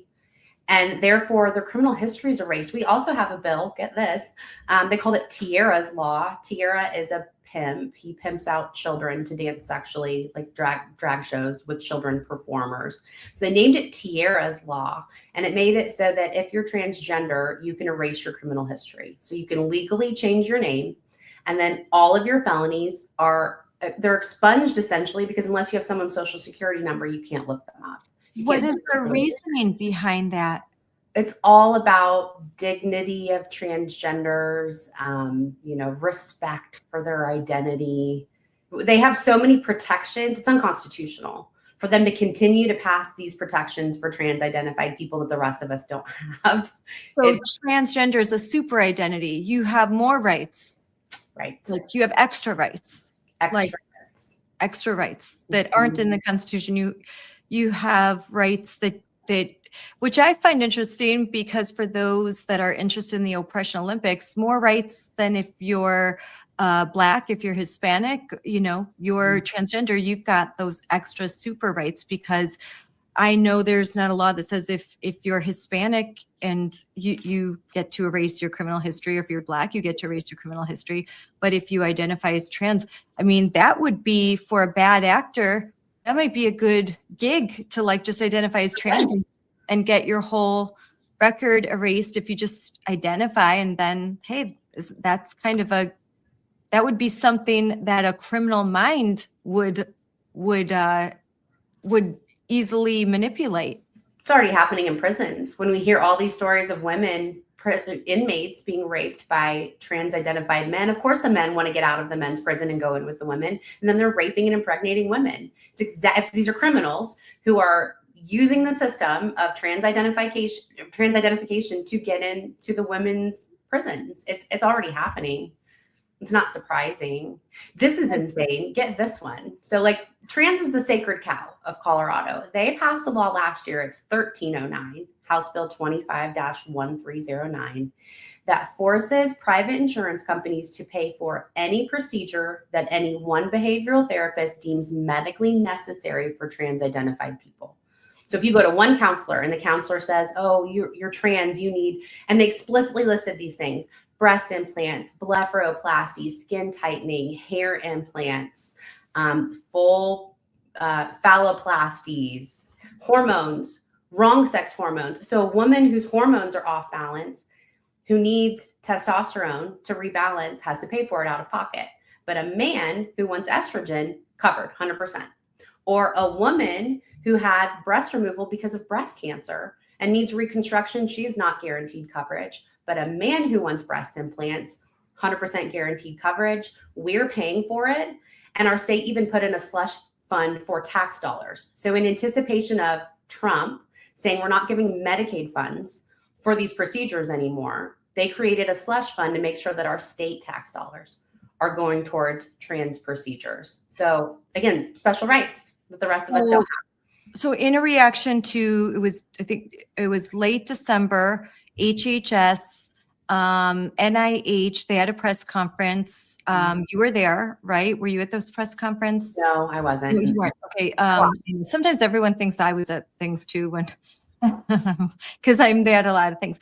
But Chloe Cole was there for sure. She spoke, and they discussed that they were that's the end of the Trump administration. If the federal government isn't going to fund these procedures on minors, so they're not going to fund. And I think it was just minors, or is it fund them at all. It's just minors at this point, but I know They're there are bills working through Congress that are trying to strip the Medicaid funding. Okay. I believe it's the Crenshaw bill.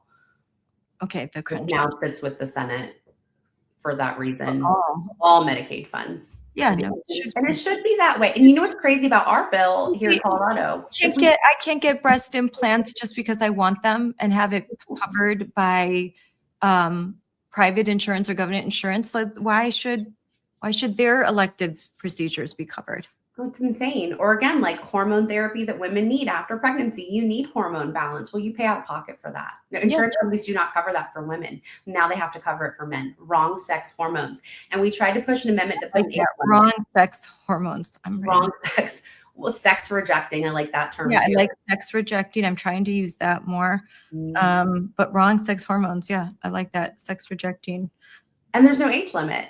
So, and there's no requirement for you to be a Colorado citizen. So they're and I call this gender trafficking. It's a term James Lindsay, our friend, came up with recently in response to a meeting you and I were both at where we talked about this. And it's hard to define, but they're bringing kids over the state line because if you can get them here, then no other state laws apply. That's another law that they passed. So no custody agreements, no other state laws. If you can get the child to Colorado, you can mutilate them.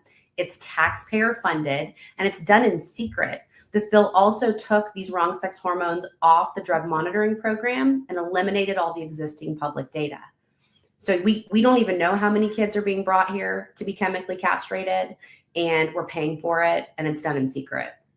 How is any of this legal?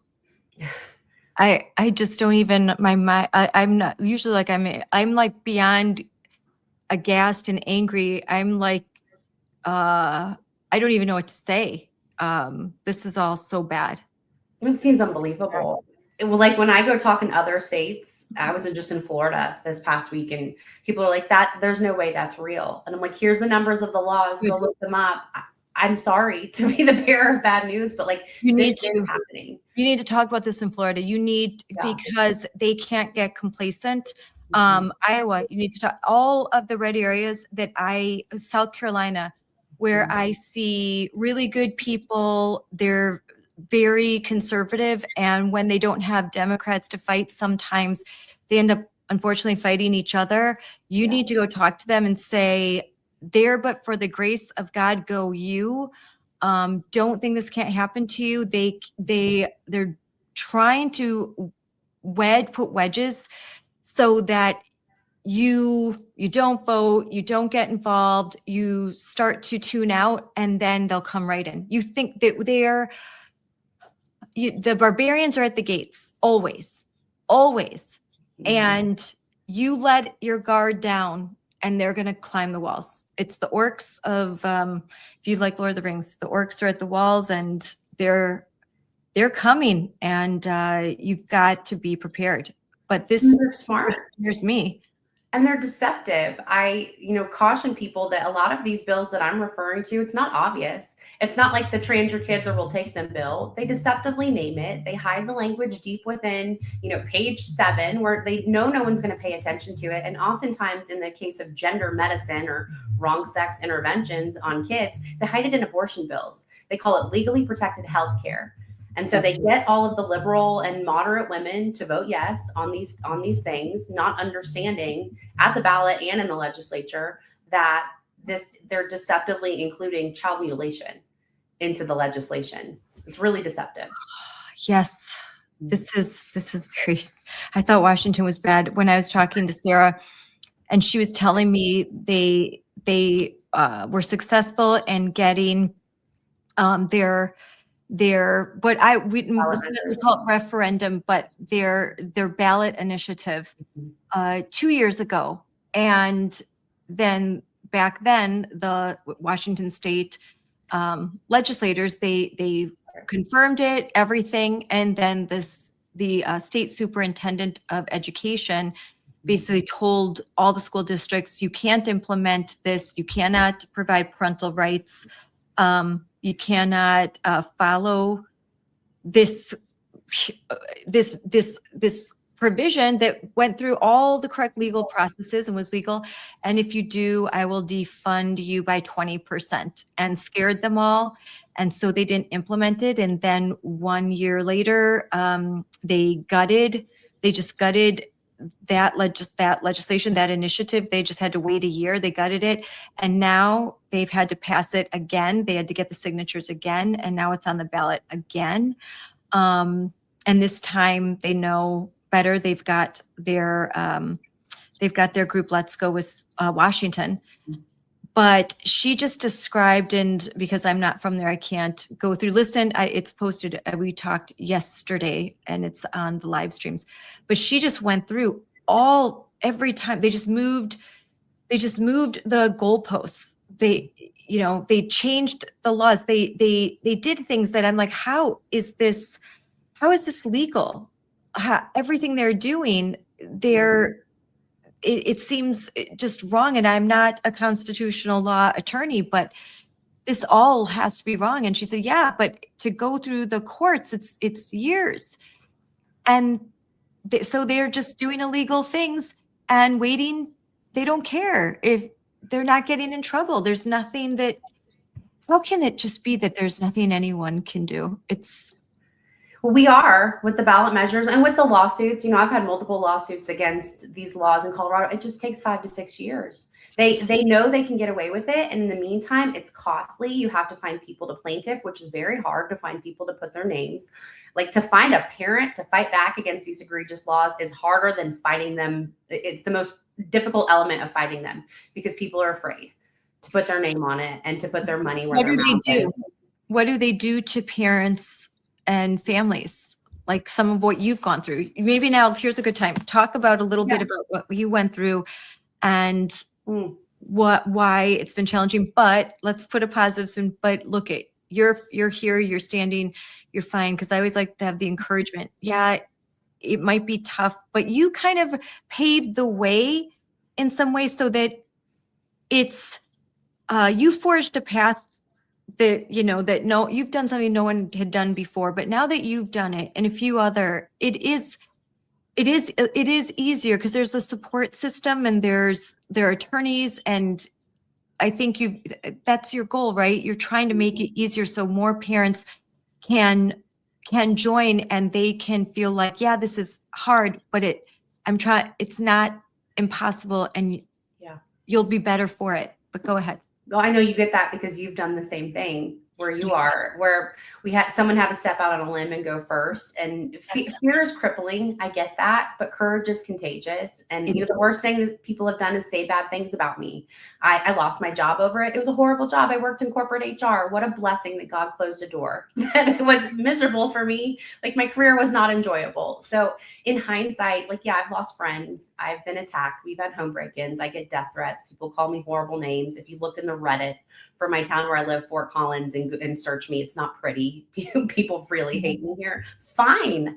I don't care what people are saying about me. And if people aren't talking about you, you're not really being effective, are you? We can't be crippled by fear of what people will say about us. And there's a lot of people that love you, and a lot of people that appreciate you, and a lot of people that write wonderful things about you and respect you, and you speak and you receive awards. So there's a lot of people that have a lot of respect for you too, and acknowledge all that you do. So, well, for every person that was removed, God gave me 3 more people who were encouraging, who pray for us, who are genuine friends, not surface level friends. Really, our life was kind of revived through this process because we leaned into it and said yes when things were scary and hard. And it started when my 12-year-old daughter was secretly transitioned in her 6th grade classroom by absolute predators, by this organization called Splash or Skittles. She's 8 different names. Skittles is her group for 2 to 11-year-olds.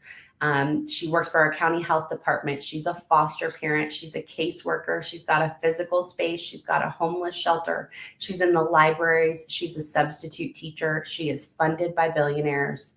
She is well protected by the police. We have actual children who have been missing in our community, which she tried with me. They called CPS. They did that on my family. They try a well child check. If that's not effective, they coach the kids to run away. Again, it's that term gender trafficking that James Lindsay has coined. That's what happened to my family when we were your normal, unassuming, leftist-leaning, weak in my faith, just ripe for this family who would have been very easy to bowl over. And it was really my husband who stepped in and was like, no, our daughter's not a boy. We're not doing that. No, you're not coming back in my home. Child Protective Services. No, she's not going back to that school, and removed every bad influence. And it still took a year to get her out. She almost committed suicide because of bad laws in Colorado. And we were unassuming that forced the therapist to affirm her. That's now been challenged at the Supreme Court 6 years after it was passed in a case called Childs v. Salazar. But we didn't know that law existed. And so therapy made her worse and made her suicidal. And then her pediatrician made us leave the room because 12-year-olds are in charge of their own health care. In Colorado, that's another bill that was passed in 2019. It's 19-1120. 12-year-olds are in charge. And so the pediatrician affirmed her and prescribed her. And we were at threat of risk of losing our child for not going along with it. Thank God we didn't. Like, we evaded that. And that's why I speak up. Long story short, we're one of the lucky families. This happens a lot. Our stories are always the same. Quirky, quiet, artsy, or autistic girls who just don't quite fit in, starting puberty. Puberty sucks. And these predators came in and took advantage of her. She was connected online with them. She was talking on Discord with adults about running away, about how her family was not loving and supportive. Like, how evil is that? I sent her to public school and she came home confused, a boy, hating her parents, not trusting us, connected to predators I didn't even know she had met, that she's now talking to online. Like, how dangerous. And that's so dangerous. Fought back. And so I was going to say, I would take all of the hate and scorn and, Reddit, if that meant saving my kid. So you've got the ultimate victory. You saved your daughter. You saved her life, and you rescued her, and you fought hard. And so in that way, like, what you've done is just tremendous. I'm adding right now. I have Meg, Meg Brock. Hi, Meg. I'm glad you could join us. How's South Carolina? It's good. It's a little cold. Kids are out of school still, but it's good. Because there's no plows. Yeah, I don't think so. I mean, I'm sure there's a couple in the state, but being from Pennsylvania, I'm used to snow plows and salt trucks everywhere, and it's definitely not like that in South Carolina. No, it's not. But thanks for joining us. I'm just learning a lot about Colorado. That's like extremely shocking. Meg, you're an investigative reporter and FOIA queen, and so I'm interested. I know that you've written a lot about the issue of gender ideology and what's happening in states, what's happening with policy. And so I'm taking notes because Erin keeps telling me all of these things, and I'm like, I got to talk to, like, how do you, like, I can't believe all of this is happening. And so what is the most recent, what are in Colorado right now? What are you kind of dealing with right now? What is your mission right now? Yeah, well, and I'm just to shout out Meg. She's written about our story in the CPS element and read some of my FOIAs, so she knows the insanity that's happening in Colorado. So I founded Protect Kids Colorado, and our primary objective right now is running these ballot measures. So same as Let's Go Washington. What's really cool about Colorado, in contrast to Washington, is that it doesn't have to go back through the legislature. So if we can get enough signatures to make the ballot, the people vote on it, the legislature cannot touch it. The governor doesn't have to sign it. It does not go back to them for approval or amendment. It becomes law effective immediately. Now, the legislature can go back and try to chop and screw the will of the people with future legislation. I dare them, and see how we come after them and take their seats if they try to overturn the will of the people. But it's just stricter penalties for child sex trafficking, no boys and girls sports, and then stopping the sex rejecting procedures on minor children. And we're so close. We have 2 weeks left from today until turn in. So we still need about 25,000 more signatures. We're all volunteer. We're like all day, every day. We've got 1,800 people now all over the state carrying petitions. So we're so close. If we can get the signatures, we'll make the ballot, we'll win, and we will watch the dominoes fall in all of these blue states on these issues. So 25,000 more signatures. So you're really close. And then you want to get a little bit over that because of a challenge, right? So how many do you want to get? Yeah, 165 is our threshold to make sure we win. We think we have about 130 now. So really, I guess that's another 35,000 signatures that we need to get before turn-in day, which is 2 weeks away. But it's doable. It's never been done before. All volunteer. Usually this is a billionaire process. Let's Go Washington had the funding to buy the signatures. We didn't. And so we are all volunteer. We mobilized the church, the Catholic diocese put out a mandate. We just have so many people who have come behind us to make this happen. So it's actually feasible, but we're going to be pushing really hard. So yeah, I think you can do it. 25,000, and you're doing a lot of social media.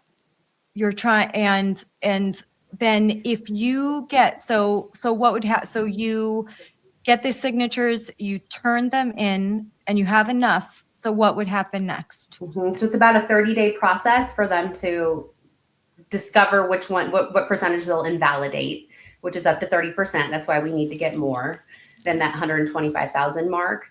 But then it goes on the November ballot for the people to vote as an amendment to statute. It's not a constitutional, it's a statutory amendment. But again, these are like 90-10 issues. So it's just a matter of if we get the signatures, we make the ballot, it will pass, it will become law.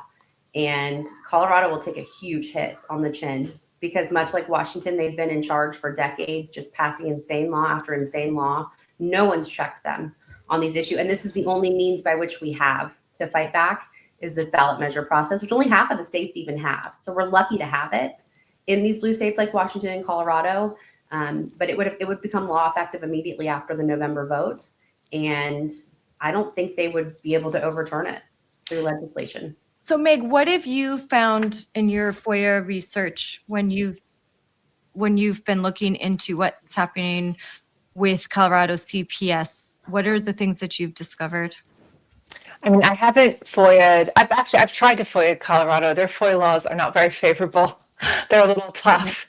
But I mean, I did a FOIA'd a lot on in Ohio. There's a county in Ohio, and in regards to a federal program with a group of federal activists that worked with the Biden administration to really create and solidify a pathway through federal regulation for parents across the country to have their children taken away for simply affirming their sex. And that was we actually did at the Daily Calling News Foundation, we posted a 4-part series on that in October 2024 that really went into depth of how this group of activists had gained millions of dollars in federal funding to then pilot these programs in 4 different states and then use the results of their research to then influence if you remember, there was a regulation that was introduced in September of 2023 that basically prohibited not, quote unquote, non-affirming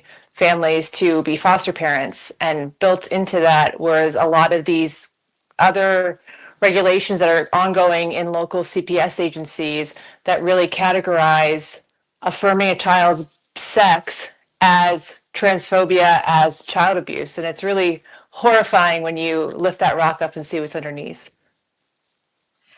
And, and I'm just pulling up, just looking even at your X account and right at the top, like in October, it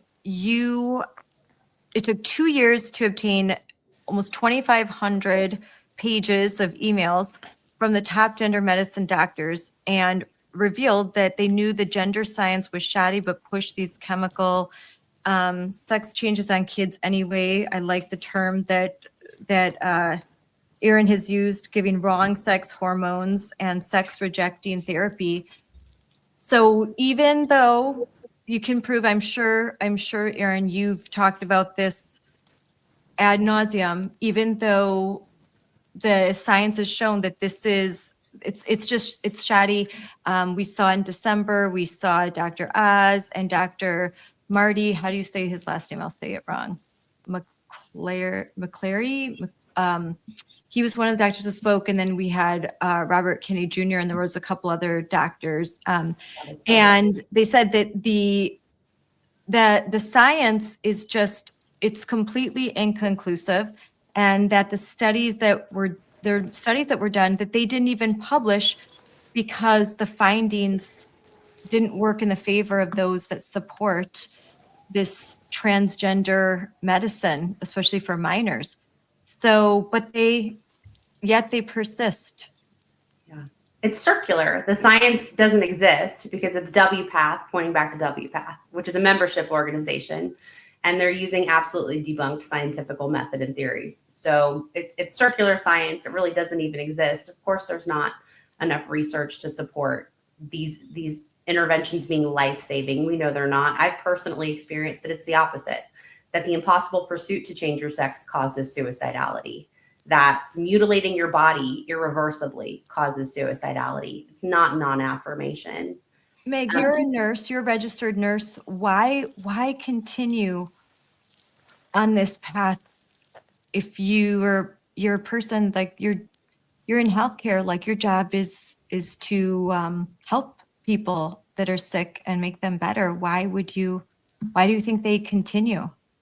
Well, I think one of the biggest problems is that all of the medical associations, I don't say all, but many medical associations are still completely captured and completely moving full steam ahead on this ideology. And so when you have people who speak out, I think of Dr. Heim in Texas, I mean, look what they did to him. They really tried to use him as an example of what the system would do to somebody for daring to speak the truth on this issue. And for those who aren't familiar with his story, I mean, the DOJ came after him. They were threatening to put him in prison, all because he spoke out about transgender, sex-rejecting medical procedures that were ongoing at a children's hospital he was working on, even though the Texas legislature had already banned them and said they couldn't do them anymore. So, I mean, I think that's a big reason. I think there are probably far more healthcare professionals who understand that this is wrong and this shouldn't be happening. I think a lot of them are scared to speak out. I also think that these organizations tend to be hijacked by a small group of activists. And if particularly in medicine, if a doctor doesn't have expertise on an issue, they're going to typically refer to someone who does. So when you have a group of activists that have positioned themselves as the experts, then I think there is a hesitancy to overstep that so-called expertise, even though, to me, I mean, you're cutting off the breasts of teen girls. You would hope that would motivate people to say, you know, just a little common sense. But I think we all have recognized that common sense is not as common as it used to be. And so like going through the billing codes, that's been something. So what are ways, because I talked to Dr. Heim about this too, and he sent me some files that I just don't have the medical background to decipher. And so I'm getting some help, but ways that these procedures are coded make it difficult for people to know what's happening. Even if you're in a state that says, oh, we've, like the Children's Hospital of Wisconsin, we're not going to be providing this care to minors.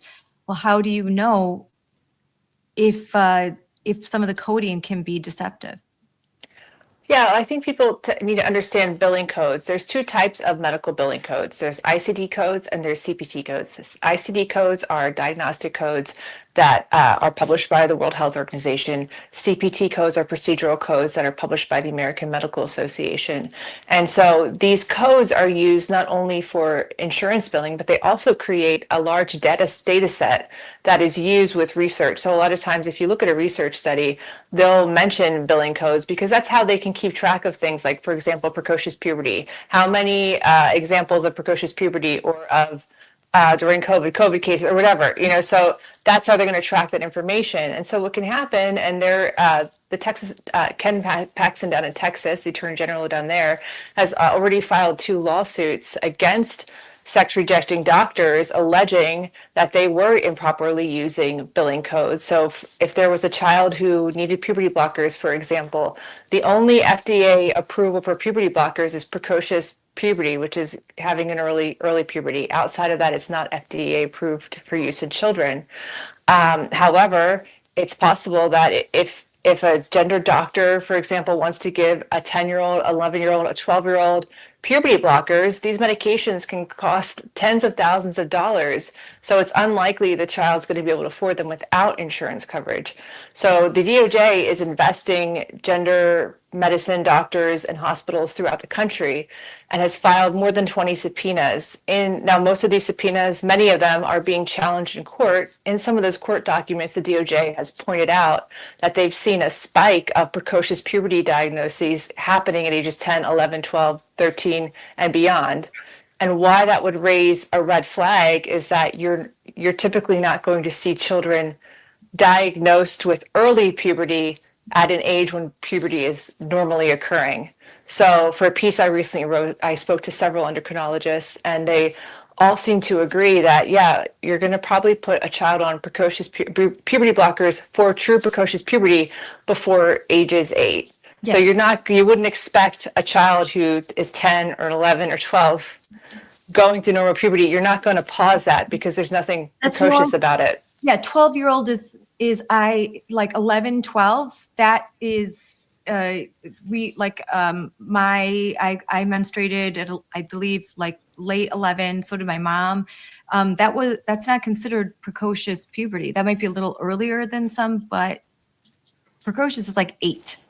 Yeah. So I think that's a big question mark, and why the DOJ subpoenas are so important, because if the DOJ was to say, for example, these diagnoses that they flagged go into those patients' charts, well, if it was precocious puberty, there's lab work, there's medical diagnostic assessments that you would expect to see indicating that that child had that diagnosis.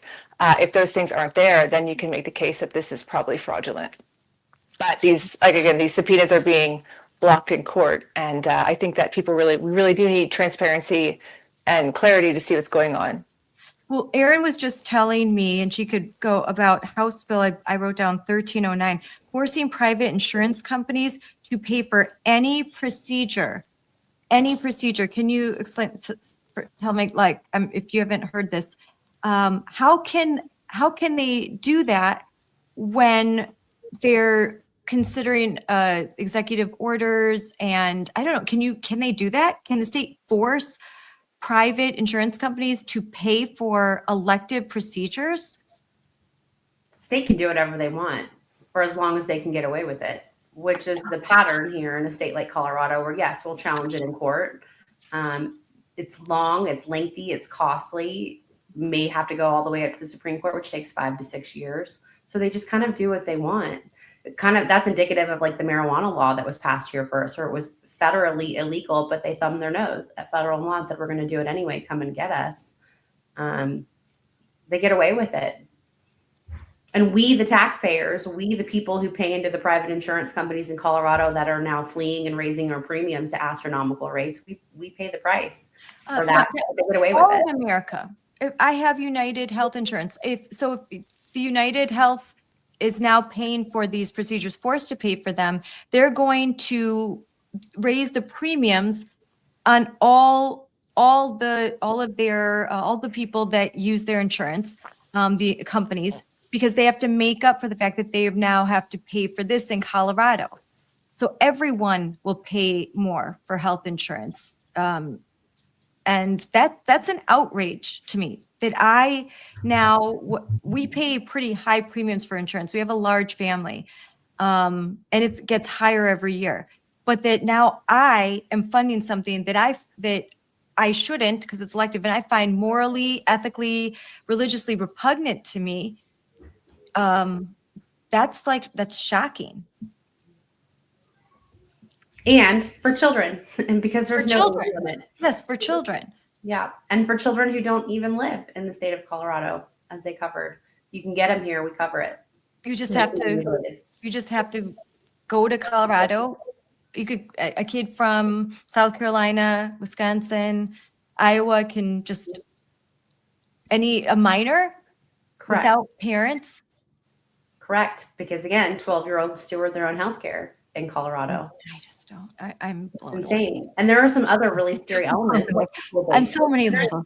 I'm just blown away. How can this happen? How can nurses, doctors go along with this? How can politicians, how can adults, I just don't understand. I I mean, think where the do they next recover point- from these procedures? Who takes care of them?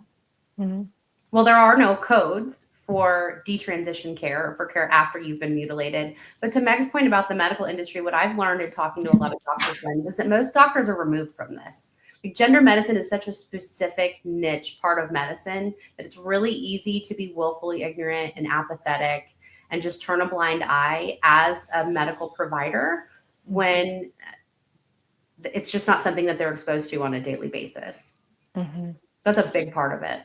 Yeah, my son's he's in medical, so he's starting his residency soon. And when I talked to him, he's like, I really don't like, this is not an area of medicine I ever want to be involved in and disagree with. And they like kind of thinks, I'm like, and I say, you think you can shield yourself from this, but if this goes the wrong way, 3 years from now, if we have someone different in office, like I'm not sure there'll be a lot of places you can go where this won't impact you in some way. Yeah. But even with the medical records, or even if you, I mean, I know when you're in Pennsylvania, a lot of offices, you walk into the office, and if your child is maybe 12 or 13, they might hand them an iPad and have a questionnaire, and that questionnaire might ask about their gender identity, might ask if they are confused. So it's even, I mean, even people who are in the delivery care system who might not have anything to do with gender medicine are being made active participants in having to ask patients for this information. And I think what's so problematic is that we know that kids are very impressionable. Adolescents are very impressionable. So you could have a child who gets this seed in their head, and maybe it's something they never really thought about, and then they go on their phone, and all of a sudden their TikTok or Instagram algorithm is like, yeah, you know what? Like 12-year-old girl who just got asked this question at the doctor's office and now is thinking about it. Maybe you are a boy. Maybe you need to reach out to your school's local, GSA club and find a trusted adult who you can talk to this about, and the trusted adult's not mom and dad. So I think that all of these things, when we think about the gender pipeline, a lot of it really is happening. The initial questioning, the initial seeds are happening at schools. They could be happening at a medical appointment. And that kind of then gets fire or grows through the warm soil of the internet. And then the next thing you know, you have a child who is maybe a 14-year-old girl, and she wants to cut her breasts off and make this decision that she has no capabilities of making, and is asking for something that's deeply unethical. I think like a lot of people will move. I know you relocated from Pennsylvania to South Carolina. There are many that have said, like, I've got young kids, I need them to be in a different school system or job, like whatever. But if they have to relocate, they move to Florida, they move to a red state. Erin, do you think that the same is true for those who are very progressive, very woke, that they've decided, I have to leave Florida to red here, and they move to Colorado? And so there's these entrenched states that are just wildly progressive. Like it's starting to look like insanity. 1,000,000%. I did the opposite. I moved from Florida to Colorado when I was a lefty for that reason. And now I have to stay here and fight it because someone has to. Again, we're a litmus test. So goes Colorado, so goes the nation, or as goes Colorado. Someone has to stay here and fight. But yes, I see Texas license plates all the time. The progressive people from the red states flee to states like Colorado, and we're the only blue state around in this Western region. They do come here. Like Jamie Reed has said that when she got her clinic shut down in Missouri, all the doctors moved to Colorado because of the legal protections that fortify their ability to do whatever they want with children with no consequence. They've even eliminated a civil course of action for detransitioners outside of Colorado. So they're just, protected here, and they are fleeing here for that reason, but it's still happening in the red state. And I can't caution people enough that, especially on what we're talking about, that gender trafficking side, even if it's not in law, Child Protective Services, family court, the legal system, they've all been hijacked. These NGOs, the medical organizations. And so whether or not it's explicitly in law, it's still happening to families who won't affirm their kids, because it's policy, it's practice, it's regulation. And that's what's happening in all 50 states. If you won't trans your kids, you'll lose them. I just talked to a family in Florida last week that this was happening too. So you're not immune in Florida. So, Meg, I know that's the CPS issue. You wrote about foster care. We talked about that. You did the deep dive. Is this something that you've done research on? Is this on your radar? CPS, Child Protective Services, and trafficking kids, basically, even out of red states? I mean, one of the stories I did was an in-depth story with a family from Maryland whose son was taken from them, and they never end up getting him back. So, I mean, I think that, to Erin's point, that and that was where the focus of our research was really on the kind of tastemakers, for lack of a better term, if you will, who are then creating these social services intervention. I'll call them tools. That's what I say they're tool. It is ultimately a tool. And trainings, and these are the things that then get passed down to your county CPS. So part of our investigation, there were these implementation sites of this radical research, and one of them was in Ohio. So you think Ohio is a red state. Ohio is a state that passed a bill to stop sex rejecting interventions. You wouldn't expect to see this total hotbed of affirming CPS services happening in the red state of Ohio. But I actually found that the local CPS, through FOIA, I got a database, a spreadsheet, where they were tracking families who they had a program called Safe Identification. And so if I haven't accessed this part of my brain for a while, so think about this here. But basically, they had the whole thing online. They took it down now. But the social worker, if they were called out to a family, let's say the child confides to the social worker, hey, I think I'm a different sex and my parents aren't affirming me. Well, then the social worker could make a mark and have this safe identification worksheet, where then they would track that in a database. So it's on their radar of like, okay, this family, even though they could not be called out for anything related to that. I mean, who knows why they were called out, but they could then track on this database, this family has a child who might need, or hey, these parents aren't on board. They might need this special training to help them become affirming. And you think about how crazy that is, that the government could tell families, particularly families, a lot of times in what I've researched is there's a particular focus on religious families. So really targeting families who they know have a religious conviction amongst just a biological conviction that men are men and women are women, and specifically targeting those families. So this issue is a cross-section of so many violation of rights, of religious freedom, of medical freedom, of parental rights, of freedom of speech. Like, that's why I really think it is, in the midst of so many important issues going on in society, perhaps the most important issue, because if we can't define what's blatant in front of us, then how can we define anything else in society and have any clear rights? Like, you can't really have freedom without truth.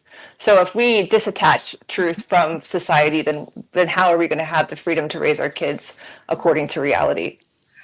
Erin, I know you have to go. Closing, first of all, please send me.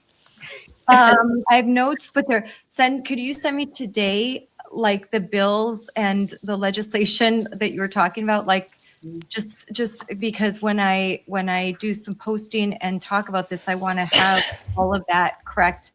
Thank you for coming on. Closing, how can we be of help? You have 2 weeks left, and final words. Thank you. Yes, all hands on deck for the ballot measures. Anyone who has a pulse and knows 10 people can be part of helping us make the ballot. So they just go to protectkidscolorado.org, and sign up to carry a petition, or find where to sign one, or donate. Every $5 gets us one signature. Again, we are so close, and what happens in Colorado will have a ripple effect all over the country. It's really important that we get these on the ballot. So protectkidscolorado.org. protectkidscolorado.org. Donate. You don't have to live in Colorado to donate. I'll donate today. Give something to help, because that'll help their efforts. Let's get them 25,000 plus so that they have more signatures than they need, so that, because they, unlike Washington, this is a surefire path that this becomes, they don't have to put it on the ballot. It becomes law. So that's really important. Thank you, Erin, for coming on and for blowing my mind. And wow. Keep fighting. Keep fighting. Thanks for having me. Bye. All right. Bye, ladies. So Meg, so I got you can't have freedom without truth. That's so true. But in Ohio, and it's you would not think Ohio, but that they're identifying. Of course, it makes sense that they're looking. They're trying to find these kids and target them. And like you said, then they can get caught up in kind of an ecosphere. I think one of the biggest things for people to kind of wrap their heads around, and it can kind of be difficult because it seems so removed from what's real, but there are activists out there who truly believe what they would call transphobia. So really, if you're saying a child I just use the example of, like, let's say a 13-year-old girl who thinks she's a boy. Let's say if you won't affirm that she's a boy, there are activists out there who would say, well, that's transphobic. You're being transphobic. And believe that any form of quote unquote transphobia is actual child abuse. They see it as child abuse. They see it as an adverse, an adverse event that a child faces. So when you label that as abuse, then it carries all the ramifications of actual child abuse. Like, obviously, if there are children being abused, we want to protect them. Yeah. We don't want them abused. We want them. There are situations where children really do need to be removed from their homes because they're not safe. The situation of of parents affirming biology is not one of those situations. Now, to be fair, if there was actual child abuse, like let's say a parent is not giving a child a place to sleep or not giving them food, but I would say that's already covered in child abuse law, right? So those are all things that you're not, as a parent, allowed to do to a child because it's abusive and neglect. So to be clear, any of those things, whatever the reason, should be handled as abusive, because it is.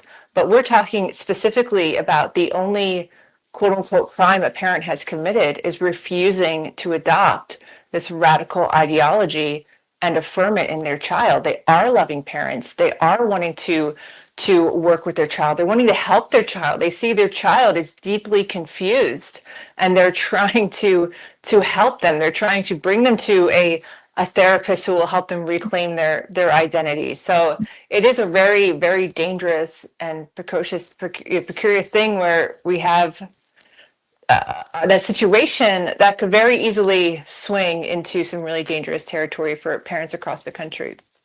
And so, your most recent piece with Daily Caller that we wanted to talk about. So the unearthed data makes Pennsylvania's puberty blocker payouts look sketchier.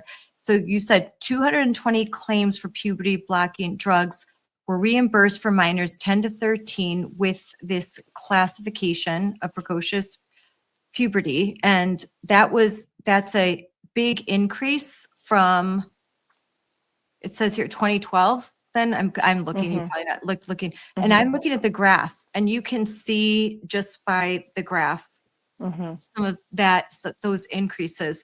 And that is something that the DOJ has. They have sent out subpoenas. They want to know more. Yeah, so the DOJ has sent subpoenas to specific providers, and in two of the legal documents, like I said, a lot of these subpoenas are being challenged in court. And in some of the legal documents, they brought up that they said that the DOJ alleged through an analysis of insurance claims, they found a spike in precocious puberty diagnoses happening for children ages 10 and up. So they outlined these in some of their documents. And so what I did is I asked Pennsylvania to provide me how many children, I asked for, they wouldn't provide the specific age, but they were able to provide an age range of how many reimbursement claims they've had for puberty blockers using this one specific code that was brought up in some of the DOJ subpoenas. And so what the data that they gave me, and this was statewide, this wasn't for any specific institution, but what's interesting is they found that like there weren't any reimbursements from 2010 to 2012, and then you saw between 2013 and 2017 a spike in the use of this code attached to puberty blockers. And I spoke to several doctors behind the scenes, and I was told that this is something that you would expect to see the spike in the use of a code in something like an infectious disease, right? Mm-hmm. So you think like when COVID happened, obviously before 2020, we weren't seeing any diagnoses of COVID in the insurance database, but when COVID happened,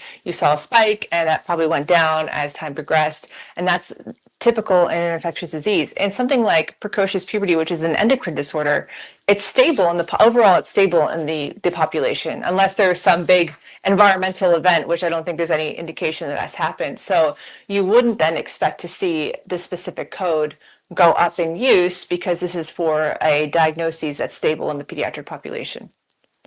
Wow. Wow. And so then so the DOJ is investigating billing fraud involving Pennsylvania. So this is just one. This was in Pennsylvania. Yes, correct. So you could say that if there's something a little, your spidey sense is going off, something off going on in Pennsylvania, you could imagine that that's something that's happening in other states. Yeah, I mean, I think we just really have no idea, right? I mean, there have been attempts, Do No Harm. They created a Stop the Harm database where they went through insurance claims, but they were using the diagnoses specific to gender dysphoria. There's about 5 diagnostic codes that are typically used to code for that. And what's interesting is that a lot of clinics, if you read their documents, will have talked about the numbers of their growth, of how their patient populations have significantly grown from the 2010s to now. And if you go through the Do No Harm database, I think that from talking to people, that some of the numbers they found were not as high as they might have expected, and specifically maybe not as high as what some of the gender clinics themselves have talked about with their growth. So I think there's just a lot of questions, and this is really why the DOJ investigation is so important, because there's a lot of things that we don't know, and we really do want to know about the billing practices going on, about the codes being used, about any potential fraud. I mean, the one chart in one of the DOJ subpoenas was saying like kids as old as like 14. I think there was one who was in a Boston Children's subpoena, a child that was diagnosed with precocious puberty at age 22, if I'm remembering correctly, but over age 20. And you think like that just doesn't really make sense. So that's why there really needs to be some clarity and transparency. Especially now that the Trump administration is coming down hard, saying that we're not going to provide federal funding, federal dollars for sex rejecting care for minors. That would mean that there might be some ways that some people that they think they're doing the right thing, like you said, they would not call it unethical. Mm-hmm. They think it's purely ethical. I'm saving children. Mm-hmm. I'm saving their lives. What wouldn't you do to save a children's life? So I have to fudge or figure out a coding system so that these kids can get the care that they need. I can totally see it, that this is something that it's good to keep an eye on, because I think there'll be more of it. I mean, some of the stuff, and I wasn't aware, because like talking with Erin, can't be aware of anything. There's just always so much going on. But that there last year was passed HB 251109, 4-month jail sentence if the wrong sex is put on a death certificate. So or dead named. that gender identity, according to a state representative, that by the second trimester, a baby knows their gender identity. Same representative was a leader and instrumental in passing a bill that provides abortion after birth in Colorado. So, which Well, is that's confusing. that's very confusing. It's very confusing. Yeah. They know in the womb, but you can abort them. They apparently have such self-awareness that they know their gender identity, but you can abort them even after they're born. That's not abortion, by the way, that's murder. That it's illegal to misgender or use a dead name. It's illegal, fined, and civil prosecution. I mean, this is. Yeah, I mean, the thing with the, particularly on documents, and we had talked about this a little bit more in healthcare, is that it's actually really important when you're providing care to someone to know what their sex is, because there are differences in how men's bodies and women's bodies work and how they react to certain treatments, to medication. I mean, that's even a big thing in clinical trials. You know, there's like a push to get more women involved because how a woman's body reacts to a medication might be different than how a man's body reacts to a medication. And then you think about just different diagnoses of something that could be wrong that's specific to your sex organ. So I mean, the whole thing is just very problematic. And I don't really think anyone should be forced to pretend that someone can change their sex. To reaffirm gender identity too. I mean, whenever people hear that word, just know that it's talking about feelings. All gender identity is how someone feels about their sex. It's just a feeling.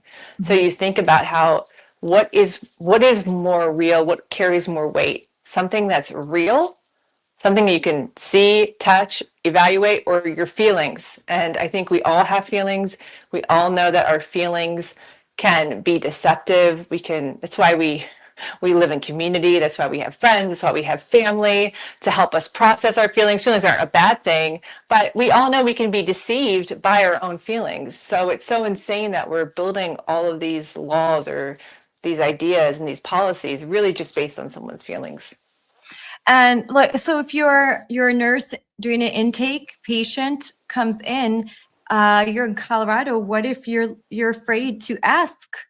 Looks like a dude, but dressed, maybe has nail polish and using a female name. What if you're afraid to ask, like, well, or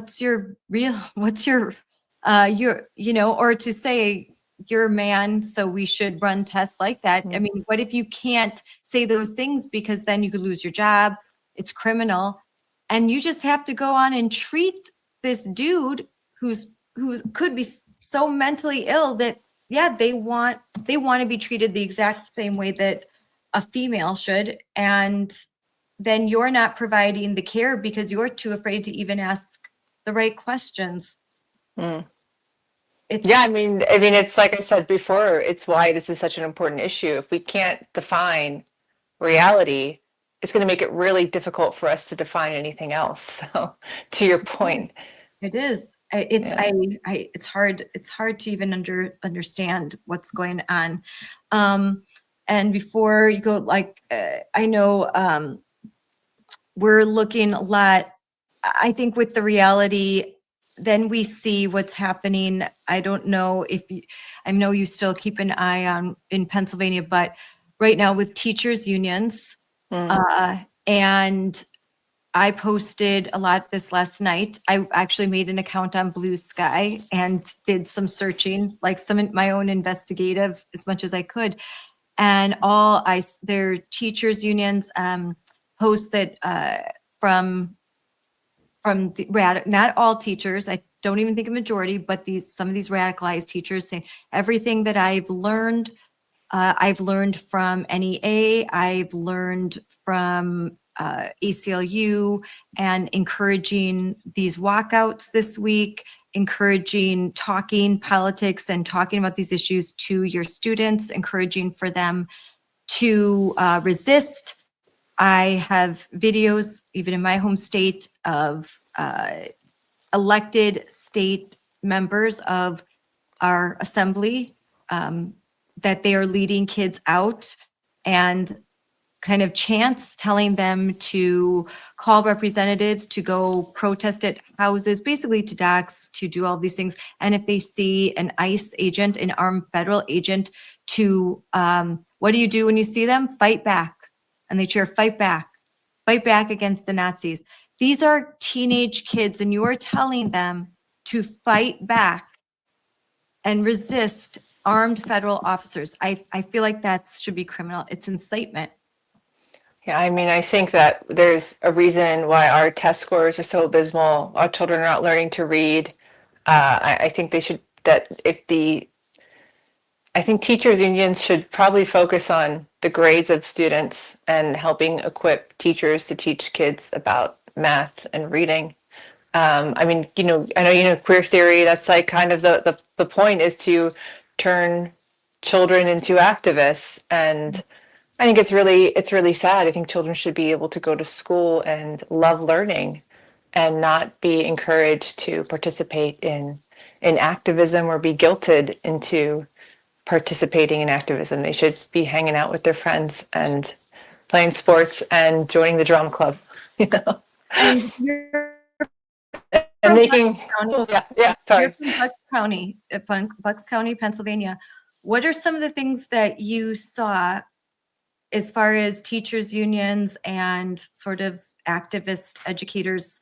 I know that the brief period we were in Philadelphia, how do they react to parents that, like you, that kind of fight back, that call out what's happening and say, like, this is wrong, get back to educating?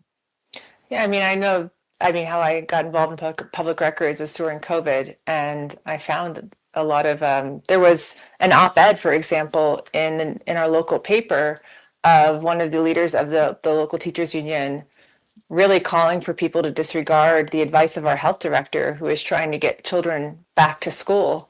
And I think about that time, and I think that I learned a lot from it. I think we all did, how there were so many of us who were saying, hey, we shouldn't be closing schools.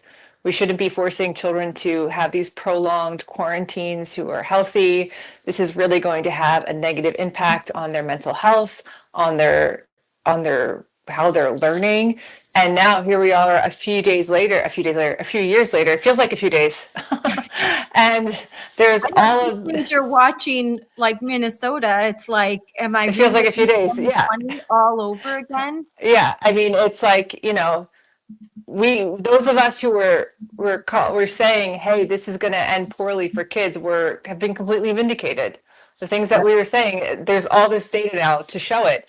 And during it actually wasn't difficult to figure it out. I mean, I remember in 2020 thinking back to, well, what examples do we have in recent time of prolonged school closures, and thinking about what happened in Hurricane Katrina. And there was evidence that a lot of the kids who were missed school because their schools were physically destroyed for months, that had really bad repercussions for them into their adult years. So I think what we're going to see through now, I mean, it's not like we haven't seen the same emotionalism, the same tactics, the same calls for destabilization. Yes. I think everyone has the right to peacefully protest. I would fully support anyone's constitutional right to do that. I think what we're seeing is when you see what appears to be people trying to obstruct federal agents from doing their job, I mean, that's really alarming and really concerning. So kids getting involved in, even if they're with their parents, first of all, getting involved with their parents about an issue they care about. Now, if their parent decides, I want to pull you out of school and I want to take you to a Trump event, or I want to pull you out of school and I want to take you to a protest against ICE because it's important to me. The parent makes that decision. That's a parent's call. They are making that decision. For schools to talk to students, to lead students out of a classroom, and then to call on them to engage in political acts, and then to tell them to resist, that's a whole nother issue. That's different. Students can, I think, of course, attend events, have all that, but to be truant, I mean, because kids can't just leave the school. My daughters are right now in school. They can't just walk out. The schools would call me and say, hey, your kid just walked out without permission. And if I say, well, they're not allowed, it's truancy. That you should be concerned. But here, I think that it's like, go ahead and do it. It's for a good cause. So that's great. They don't have to have parent permission. There's no permission slips. Can your kid leave school? Nope. Kids can just leave. They can just leave.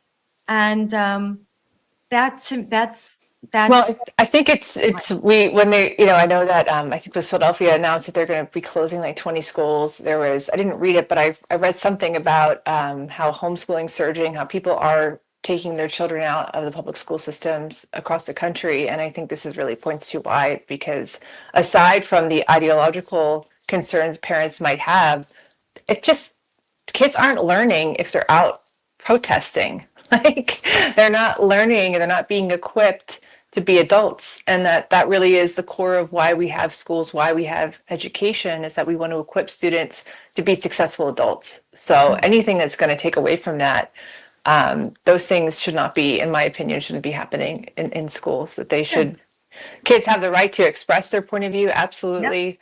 But in terms of schools and teachers encouraging activism during school hours, I would say maybe even after school hours, I mean, that's probably a different issue, but kids need to learn. And so I think we shouldn't be surprised when we're seeing such abysmal reading rates and test scores. Yes, that's not that they should not be engaged. If juniors and seniors, but if you are you're teaching government, something like that, and say like, kid, this is an issue. It's real. I think a good teacher would say, divide it in half. Let's kind of have this debate and then switch.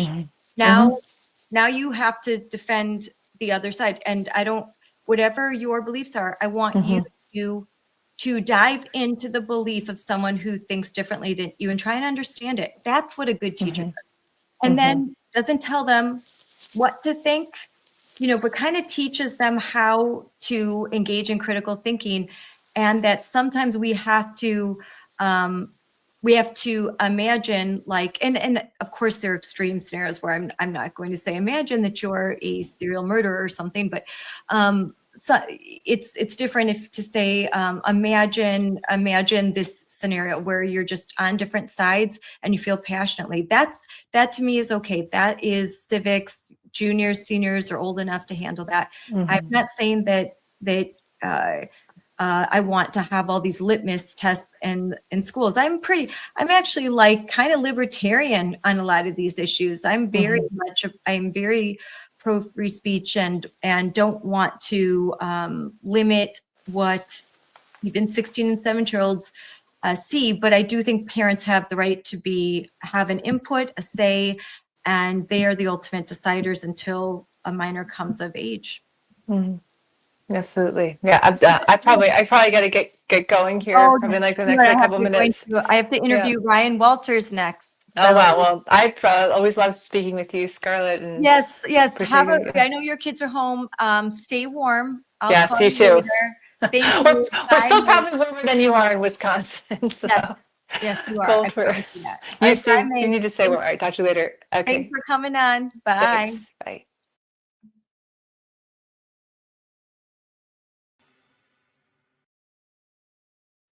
Hi, everyone. This is Scarlett Johnson with Unleashed, presented by Moms for Liberty. And today I'm joined by my friend Alvin with Courage is a Habit. Alvin, we've known each other for a long time now. Yes, we have. It's good to be on here. Thanks for having me. And obviously, always looking forward to sharing what we've got with the new state and everything. Yes. And so Courage is a Habit is an amazing organization that provides actionable tools and strategies for parents to defend their children from indoctrination in K through 12 education. And when these are really good tools, lots of organizations will talk about what's happening. We'll go to policy summits and you hear what's happening, but then the big question for parents and community members is, well, what do I do next? Right. And you provide like almost step-by-step guidance, and you give them, here's a form, here's a sample, like really good and actionable materials. So I really appreciate that. And that's why I invited you to come to Wisconsin tomorrow for a legislative day. So that's going to be awesome. It is. Anytime I get to speak in front of legislation and the lawmakers don't know. They don't know what's happening in K through 12. They have a very superficial understanding, even the ones that are on our side, even the ones that are aggressive, even though they're like, no, we shouldn't be indoctrinating kids. It should be about academics. They say those things and it sounds, obviously it's, for the parent movement, like ours and like yours, it sounds good, but if you go a little bit, one more layer deeper and go, okay, so what do you think's bringing in it? They'll say things like it's a teachers unions, which is not untrue, but they don't actually know in the system how it works. And so anytime I get a chance to talk to them, it's always an honor for me, for Courage is a Habit, and to share our deep research. And so hopefully we actually point them in the right direction. So we point their bills and laws in the right direction, because a lot of times these bills they think they're hitting the mark, but they're not. And then it kind of gives, and this, probably better than most. It gives parents a false sense of a false sense of security and a false sense of, oh, we won. And I'm sure Moms for Liberty saw a lot of that after Trump won. You probably saw people start to kind of pull back and say, yay, woke is dead. And things like that doesn't help our mission at all. Nope, it doesn't. And these lawmakers, listen, they have to be jack of all trades, master of none. They're dealing with all sorts of legislation, from the budget to the environment to schools to regulation. So there's so much coming at them that there's only so much time they can devote. And that's where they rely on us. They rely on us to alert them to this is happening. And they actually really appreciate when we send them information, and when we provide organizations like yours, that you can provide them a lot of information and explainers, and then kind of take all of that information that they can give to their assistants and the people who work in their office, and then distill it down into, here's a 1-pager. And you do that. So here's all the information. Here's a 1 or 2 pager that kind of helps the legislator to get those points across. Yeah.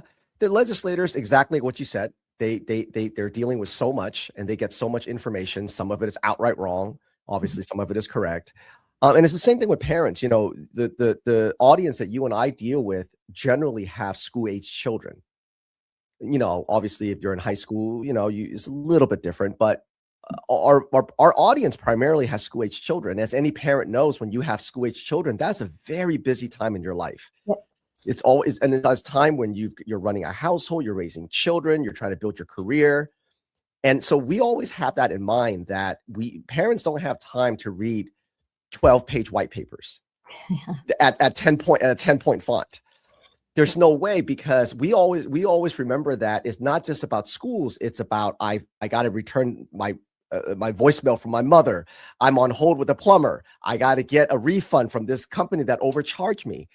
There's so many things in that time in your life that if we don't, and not only that, you've got schools lying to parents, gaslighting them. It's not happening. We don't do it like that. And so if we don't cut through all that noise and cut through their life and go, look, this is going to be real fast, but it's going to help so much. And not only should you do it, but give it to 5 other parents. We don't tell them, we don't put it on parents and say, if we only have 500 parents do it, that's too big of a number for an average person. Can you do 5? Can you do 3? And that is that forward motion that we're looking for. And that's what our enemies do so great. Yes. Square. Who cares? Black square. People put up black squares, they didn't even know what that meant, because it was a low bar of entry. Who can't write #trans rights or human rights? It's about creating forward motion, but our side is terrible at that. Yes. We always think these big things like, we have to take down Soros. What are you talking about? Obama did this. What are you going to do with that? And so you have to understand that the people that we're talking to, that's the reality of life. And if we don't get them into forward motion, it's going to be, you're going to get 50,000 views on Facebook and, 500 comments, and you get 2 people show up on school boards. Yep. That's not going to get it done. Yes. And one of the things that we always say at Courage is a habit internally, we don't, you can't just create outrage without outlets. That's a good point. If you only create outrage with no outlet, you actually end up creating hopelessness, which is exactly what we don't want parents to feel, because this is not fake outrage. This is actually happening to your children in all 50 states. And certainly in Wisconsin, I'm looking forward to, speaking to all of you guys and showing you that, hey, it is deeply embedded into your, Department of Education. And so when we create this outrage, it's good, but you need to give them an outlet. That's good. That's a really good point. Outrage without outlets leads to hopelessness.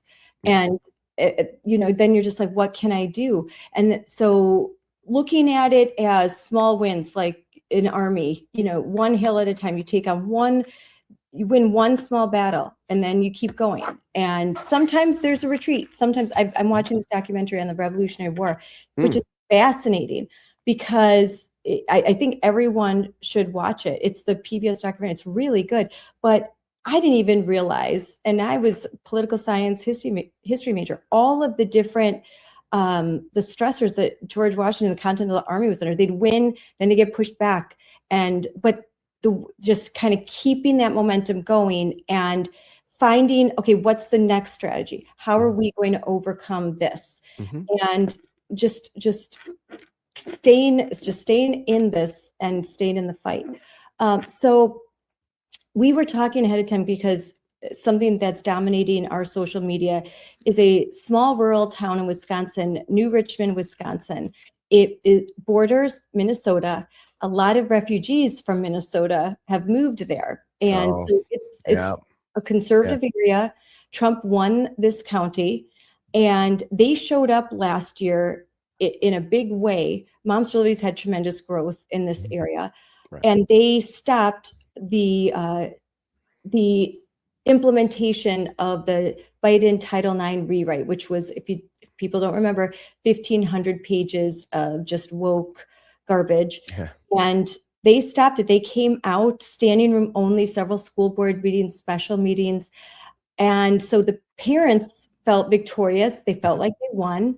There was no policy, no gender nonconforming policy. There isn't a non-discrimination policy that I can find that uses gender identity, gender nonconforming, how we deal with so-called transgender kids in bathrooms.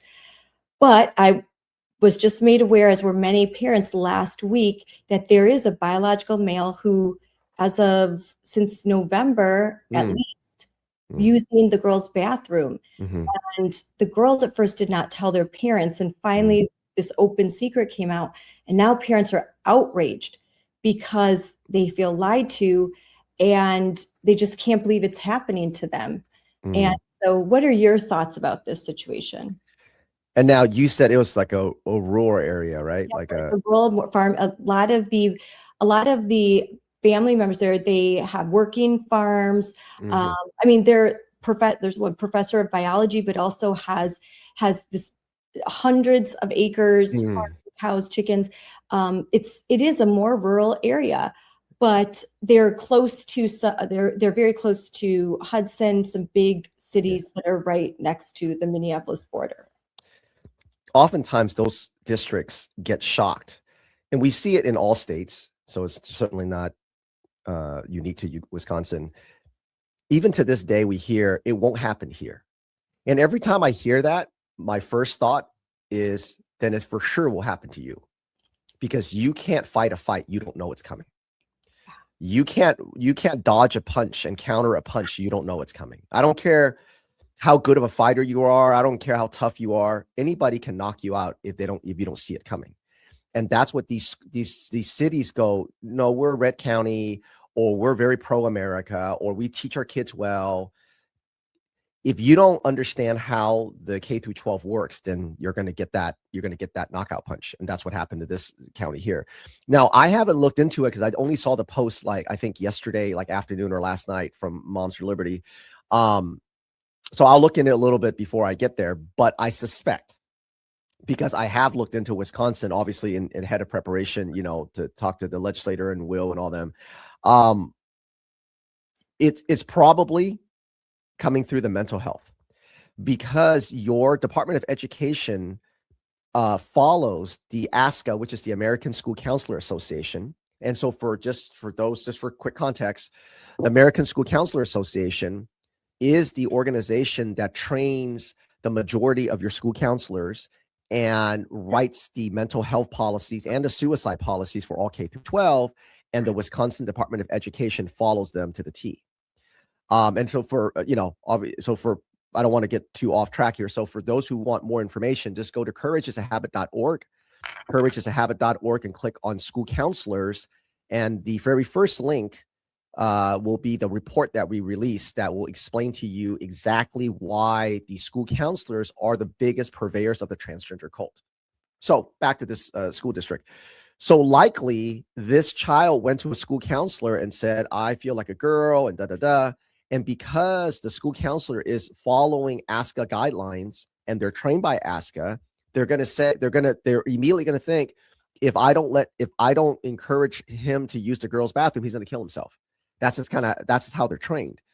And so remember, the school counselors aren't looking to follow laws. They're not looking at, the community came out, a few months ago last year, and the school board agreed that we're going to follow Title IX. They don't think of it like that. They're trained to be missionaries. The school counselors are trained to be missionaries. So they cannot wait. They can, especially in the rural area. And by the way, speaking of the rural areas, ASCA spends a lot of time, because we infiltrate them a lot. My co-founder, Jennifer McWilliams, she infiltrates them so much. And we see them always talk about how to get into the rural area. We're having trouble getting in. We're making some headway. How do we get in? How do we talk to them? So when you have a school counselor in a rural area, they cannot wait to get a trans student. That is like their homecoming. That is like their Super Bowl, because they've been trained to go, this is your chance to show what an ally you are, and you're saving his life. That is what they hear. But because in the rural area, you've got families that obviously are not fucked up. And so what happens is they don't get a lot of chance, like if you're in a city like Indianapolis or San Francisco or something like that, or Colorado, to really exercise that missionary training. So again, I haven't looked into this particular school, but if I had to bet, I would say it's something like that. That's interesting. What do you think usually? So in the school board meeting that I watched several times, there was the board president that was vocal, but there was the Title IX coordinator from the back of the room kept talking like, this is the law. We have to follow the law. And we can't, just sort of a little more outspoken. What are the role of these Title IX coordinators in your experience, and not just in this area, but all over? Because they tend to be, in my opinion, my work, they tend to be like the priestesses of this stuff. Oh yeah. I mean, I think you could say that about anything, whether it's a curriculum coordinator or a Title IX coordinator. Anytime you have blah, blah coordinator, they're going to be these woke white women. They're dumb as hell. Yeah. So I don't even have to ask you or know. I know exactly what she looks like, what she sounds like, how she talks. And so they're all missionaries. They all think that they know better. They all think that your children are their mission, that they're supposed to be pushing this towards a left-wing ideology. So when you're a coordinator in a rural area, when you bring these people in, you're bringing a fox at the hen house, because these people, obviously she can't be as mouthy as, let's say, if she was in, California or New York or New Jersey or whatever, but she's a quiet poison pill. And she looks at, so this curriculum coordinator, the school counselors, the Title IX coordinator, the school counselors, they look at everybody there, all the families there, with disdain. They hate their way of life. They hate that they're all white. They hate that they're probably mostly Christian. They hate the fact that they love America. But they can't be too mouthy, because they don't have the culture in that community, that enclave doesn't support that. And so anytime they can start just talking about, Oh, I don't know. We have to do this and we have to do that. And oh, it's just about making kids feel safe. Do we want a kid to feel safe? They can start moving people towards that. And as soon as they get a boy who believes he's a girl, then they need one. They just need one to start going, well, it's discriminatory. Well, like he might kill himself. And then the emotional blackmail starts. And so they don't need a lot. They just need the one. And that's how they're trained. So what can parents do? What is your advice? Well, the first thing is you have to lock up your empathy. Because there's only one, they're going to make it that the whole community came out against this boy, and they're going to tell the little kids in school and through the mental health and through social emotional learning, he's one kid. You're picking on him. It's bullying. And they're going to get all the kids to go, he's not really hurting anybody. I guess he can use the girls' bathroom. And that's how it starts. Yep. So what parents can do is there's two things that parents can do. Okay. The first thing, the most important thing is your mental and emotional guard. You have to lock up your empathy, because if not, they will use it against you. And especially in areas like that, that's a high trust area. Farmers, just salt of the earth people, they'll give your last bottle of water to you in an emergency. Those type of people are the greatest people to live next to, but they have almost no defense. They have no antibodies to fight against emotional blackmail. Just because they are so kind, because they are such good people. So their immune system has no memory of fighting these kind of things. And so when someone comes with a sad story about a boy and a bullying and feeling belonging and he's going to kill himself, these people are largely very defenseless. And it's very hard to lock up your empathy, because that boy is a victim, but the people pulling the strings are not. Yeah. So that's the first thing. And that's the hardest thing. Yeah. That's the hardest thing. And I don't have a shortcut around that. You have to understand that they're simply manipulating your empathy. I think you have to picture the 300 girls that have to they're told to go to a single stall bathroom in the nurse's office. We have those emails that they are displaced because of this one boy. You have to picture, what about the girls? Mm-hmm. You got to shift your empathy to the girls. And this is Marxism training. It's Marxism training, because you're training kids and the community that the collective needs to change for that one individual. That's what they always do. And so that's the first thing. The second thing is that parents, because you do have the majority, the board, and all that kind of stuff, this is going to sound really cruel, but it's not.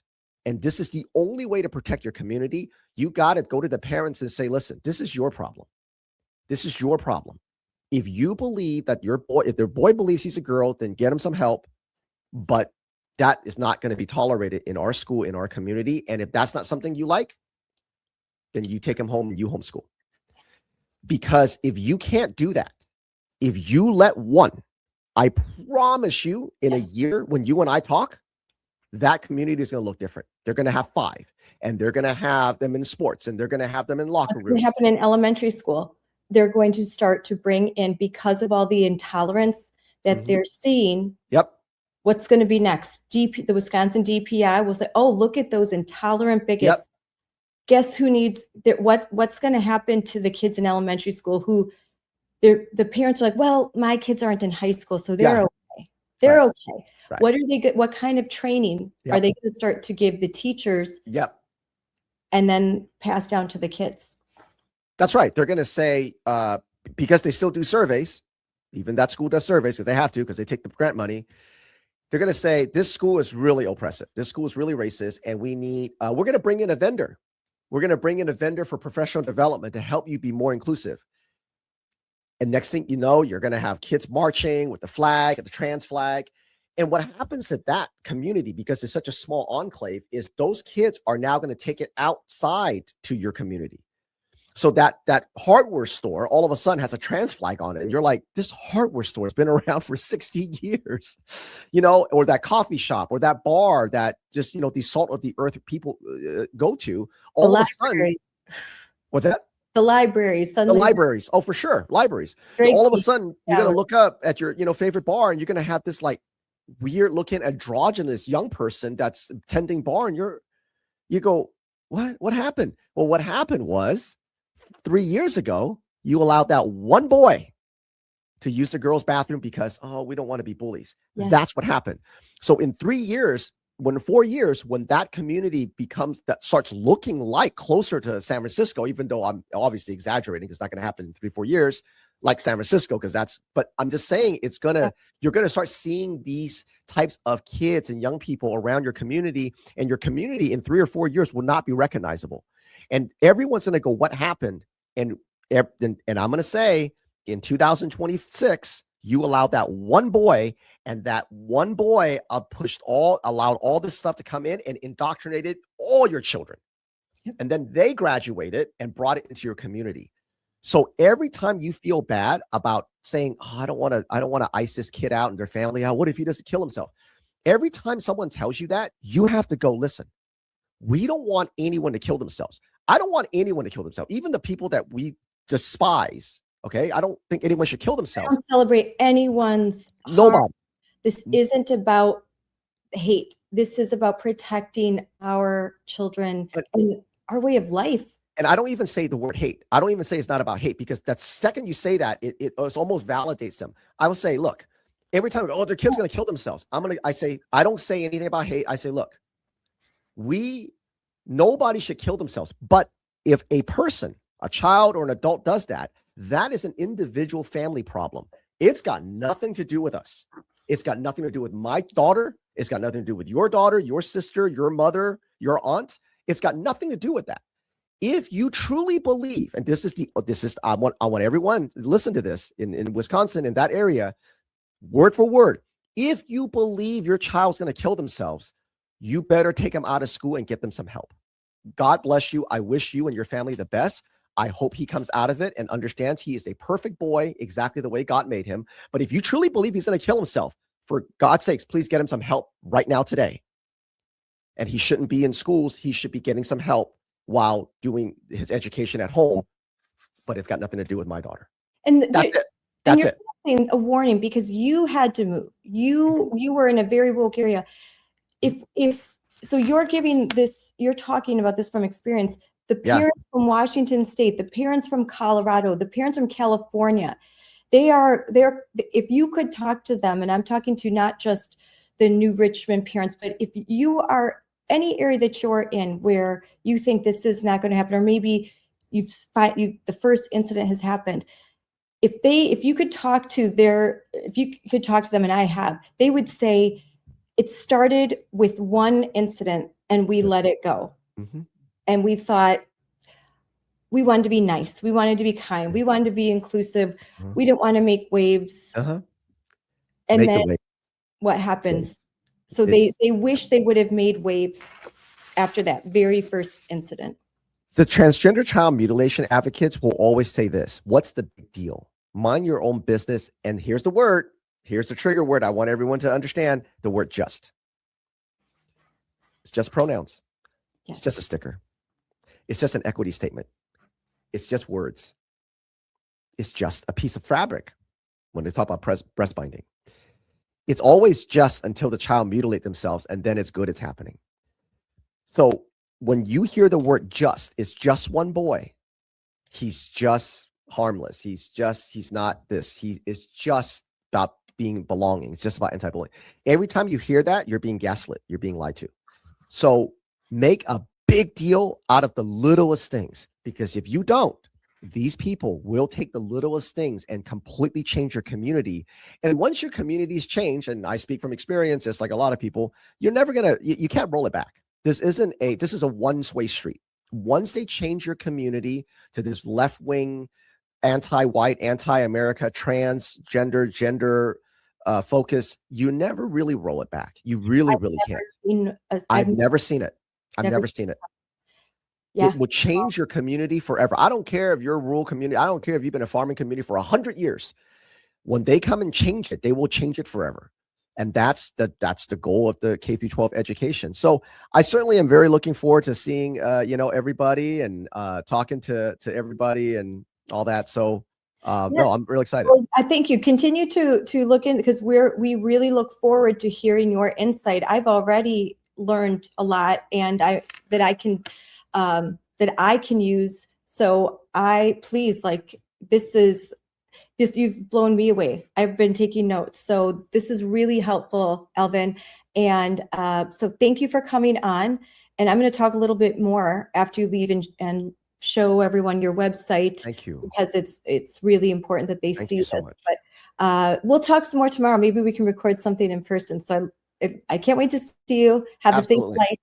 All right. Thank you. All right. I'm looking forward to seeing everybody. All right. Catch Bye. you later. Bye.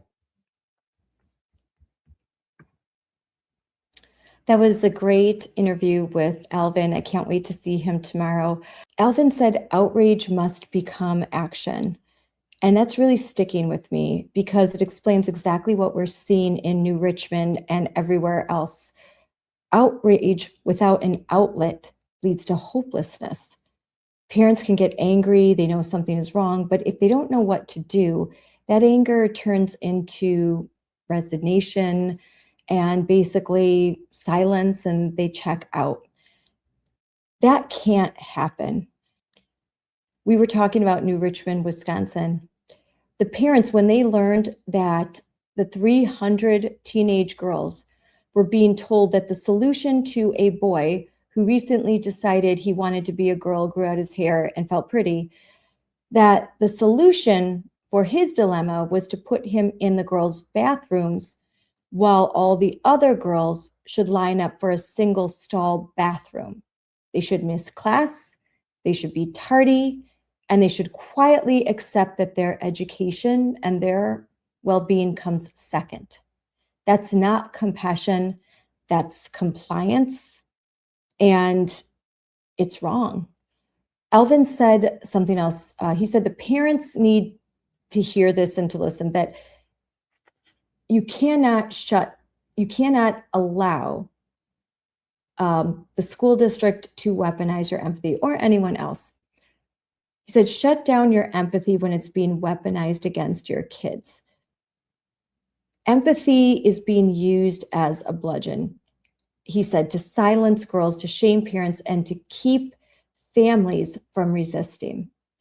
That doesn't mean that you can't be compassionate. You can still be compassionate and say no. You can be compassionate you don't have to be a bully. You have to have boundaries. Boundaries aren't cruelty. They're kindness. Boundaries are good. Boundaries with kids are good. Boundaries with adults are better. Protecting your child is not something that you should feel guilty about. And the parents of girls and boys in the school district, they can't stand for this. Parents are not powerless. If you're listening to this, and this sounds familiar in your district, here's your outlet. First of all, if you're not already, join Moms for Liberty. Go to Courage is a Habit, courageisAhabit.com. A lot of resources for you there as well. Contact your school board members. Contact them in writing, email them, set up meetings with them. Be calm, be joyful warriors, be firm, be clear. If you're not getting the response that you want from school board members, at some point consider running for school board or helping out a campaign. In New Richmond, there is a Moms for Liberty endorsed candidate. Her name is Christy Westland. And so wherever you are, you can find her. I'll try and find some information about her to post. I know her Facebook site, her website, and help her out if you live in that area. And if you don't, help her out any way that you can, even if you live somewhere else. When parents show up consistently, then these terrible policies don't survive. Alvin said this is the opening salvo in a war that parents will lose if they don't fight back, and fight back right now. It starts with this one boy in the bathroom. How many times have I heard that? Many, in states that are now as woke and insane as Colorado, Washington, California, there's Oregon. So it didn't just happen overnight. It started with one thing that parents overlooked, one thing that the community said, well, I want to be nice. I don't want to rock the boat. They let it slide. Before you know it, you can't recognize your school district or your community anymore. So fight for what you love. Fight for who you love. Remember who is paying the price right now, and it's the girls. If you have empathy to spare, put it towards those girls. That's what's important. They are going to be forced to stand in line, miss instruction. They're being told that their education is secondary to adult fear. That's unacceptable.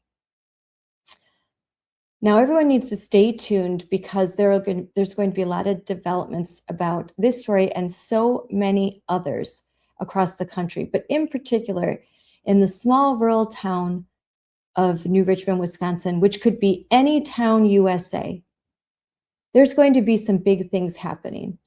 And I hope it's a shining example of what a community does when they resist this woke, I don't know, I guess you could say this woke Goliath. No one's ever rooting for Goliath. And sometimes David wins. And in this case, I really think that David is going to win. Parents can make a change. And I know this because I'm living proof of it. Now, I'd be remiss to end this without bringing up Courage is a Habit right here. And look at this, all of these tools that you can use. So I really suggest that you go to courageisahabit.org and look at all that is available to you as a parent. Share this with school board members. Share this with teachers. This one thing we didn't have a lot the time, but I wanted to encourage teachers, whether they are in New Richmond, Wisconsin, or anywhere USA, if this is happening and you don't like it, it's not partisan. This isn't partisan. You could be a feminist who fought so hard for Title IX all of your adult life, and you don't like what it's turned into. Say something, stand up, have courage. We need teachers to stand up, help to expose what's going on so that parents can have that transparency. You know, like we discussed, there wasn't a policy. They just did it. They just put that boy in the bathroom and said, we're following federal and state law, which is not true. They say they don't have a choice. That's not true. They absolutely have a choice. Now, there's some case law in Wisconsin that isn't the greatest, but it certainly doesn't prohibit the school from mandating that bathrooms, locker rooms, and changing areas are sex separated, and that is a zero tolerance, that there will not be a biological boy in a boy's bathroom or a biological girl in a girl's bathroom or locker room or changing area. They absolutely have the authority to do this, and the federal government under the Trump administration has issued several executive orders to that fact, and there are 10-day notices going out all the time from the Department of Justice and the Department of Education. So they're risking the loss of federal funds. Oftentimes they claim they don't care. Well, does the community care? I bet they care. So thank you very much for tuning in. And courage is contagious, and courage is a habit. It's a habit, it's a muscle. You need to flex it, and you need to find it, and you need to pass it on to your kids, especially our girls. There is a woke mind virus that has spread through many of our academic institutions, and unfortunately, young American women have just been hardest hit, and they've had their empathy weaponized. So we as parents, we need to fight for them. We need to strengthen their resolve. We need to do our part in developing their resiliency, and we need to fight, fight, fight. Have a good night, everyone.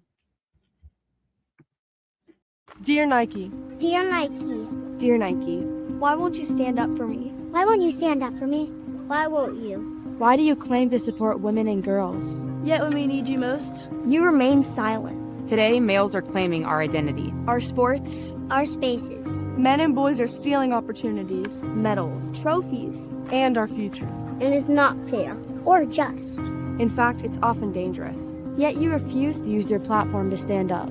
You say you're for social justice and progress. So why do you allow men's rights to Come before ours. See, with a big platform, Comes an even bigger responsibility. You have a chance to do the right thing. not just do the easy thing. So we're asking you, Nike. So we're asking you, Nike, So we're asking you, Nike. as the biggest voice in all of sports, Will you stand up for me? Will you stand up for me? Will you stand up for me? will you stand up for me? Will you? Will you? Will you just do it?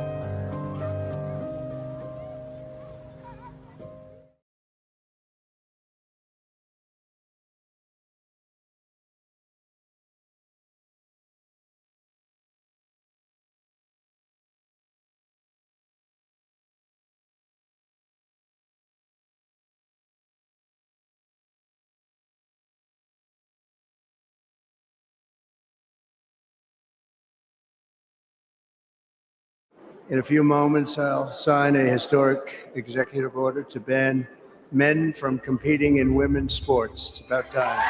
My administration will not stand by and watch men beat and batter female athletes. From now on, women's sports will be only for women. In recent years, the radical left has waged an all-out campaign to erase the very concept of biological sex and replace it with a militant transgender ideology. We're honored to be joined today by many incredible advocates for women's sports, including the brave swimmer at the forefront of this battle. And Riley Gaines is a person that I've been watching.